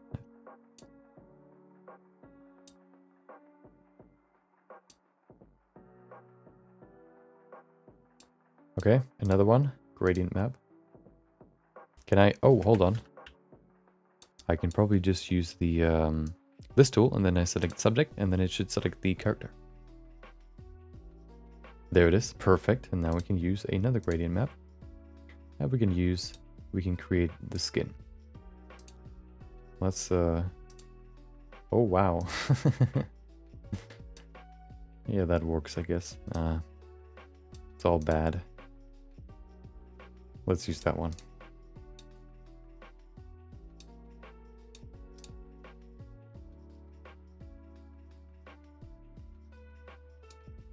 There you go. Okay.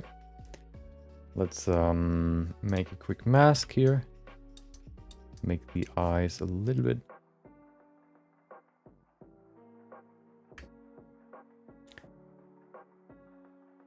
wider. Set it to 50% maybe. Oh wow, wait, what?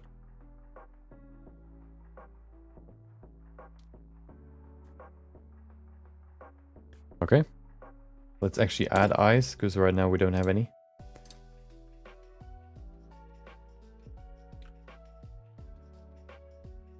Make them nice and blue. I put too much work into this already. I don't care. Enable the wireframe add-on and disable draw all edges. On scope mode, enable the delay viewport. Yeah, I think I'm just gonna figure it out off stream. I don't wanna mess with that right now.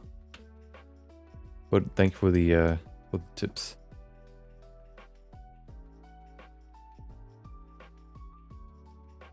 What is it? Wireframe add-on? Or do you mean the wireframe display setting?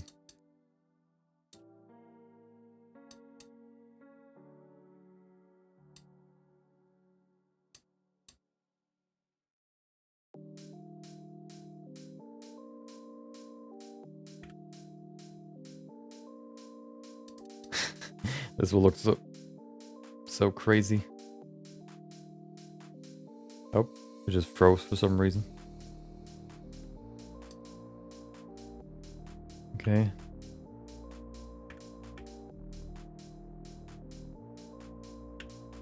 Oh no. Why does it look so horrible? Who cares? We're gonna run with it. Who cares? Okay, let's add eyelashes real quick. Something like that works.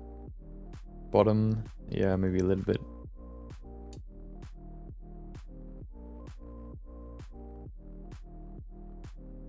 Okay. Same here. Okay. There you go. You know what? There you go. Nope, that doesn't work.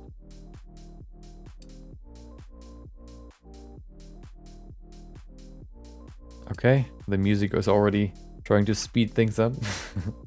Let's do that. Let's make this dark. Oh, 100%. Okay. It looks horrible, I know. Please don't look at it. Let's add the eyebrows. She has quite thick eyebrows, so we're gonna... Actually, I'm just gonna use the brush. Brown eyebrows too.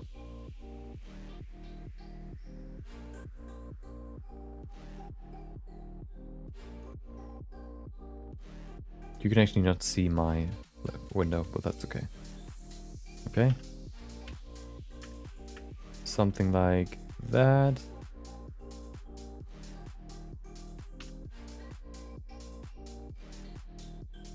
Okay. That's rudimentary for now. Don't look at it.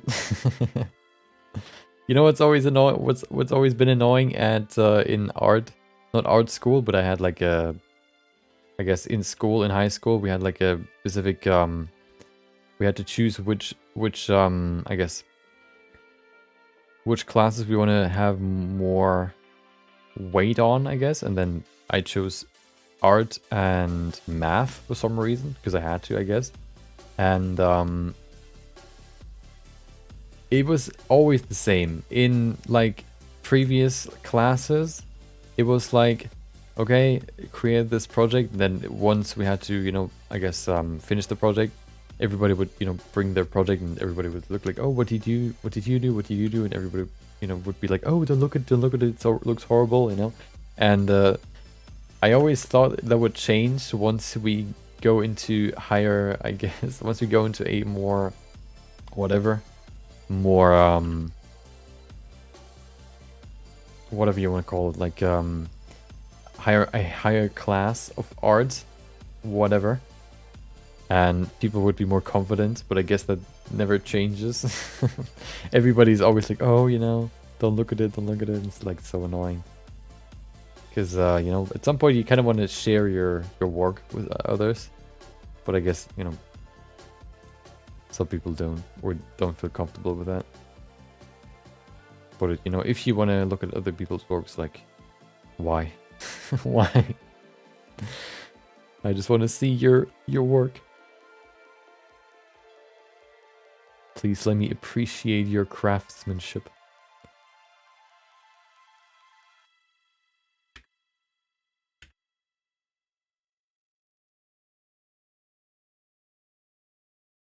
Okay. Sort of like that, and then we have this. We also have one back there. Okay. There you go. Let's see the hair very well. Okay.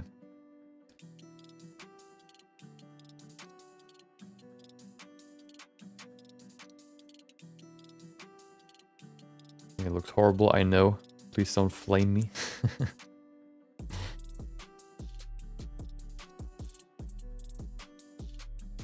There you go.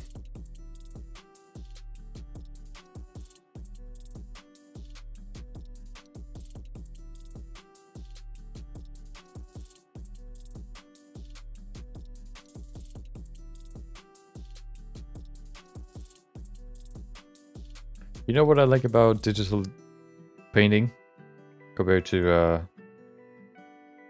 3D modeling, or what I like about it, that you can like sketch up something very, very quickly.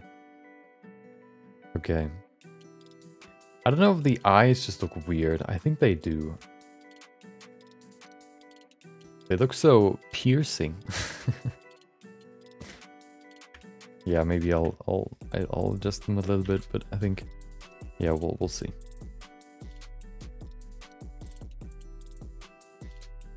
Why is it so...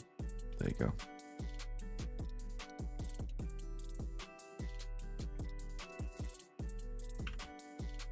That's better. I maybe need to change the proportions a little bit. I think the lips are a little bit too big right now. And then maybe the nose?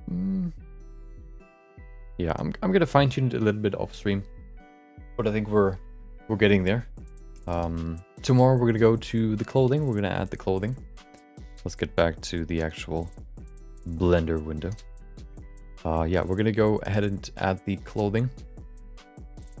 Oh, hold on. I forgot to save the thing. I immediately closed it. But, well, I guess. Yeah, so we're gonna add clothing tomorrow. I'm gonna work on the face a little bit more off stream. And then, yeah, clothing tomorrow. I will probably also add the skin already. We can maybe fine-tune the skin if we get to it. Maybe, I think we're gonna work fully on the clothing tomorrow. And then we can do the skin. Maybe even the hair. And once we have that, we can go into the... into rigging. Yeah. But tomorrow is gonna be... it's gonna be the clothing. So I hope you enjoyed today. Thank you for joining. Yeah.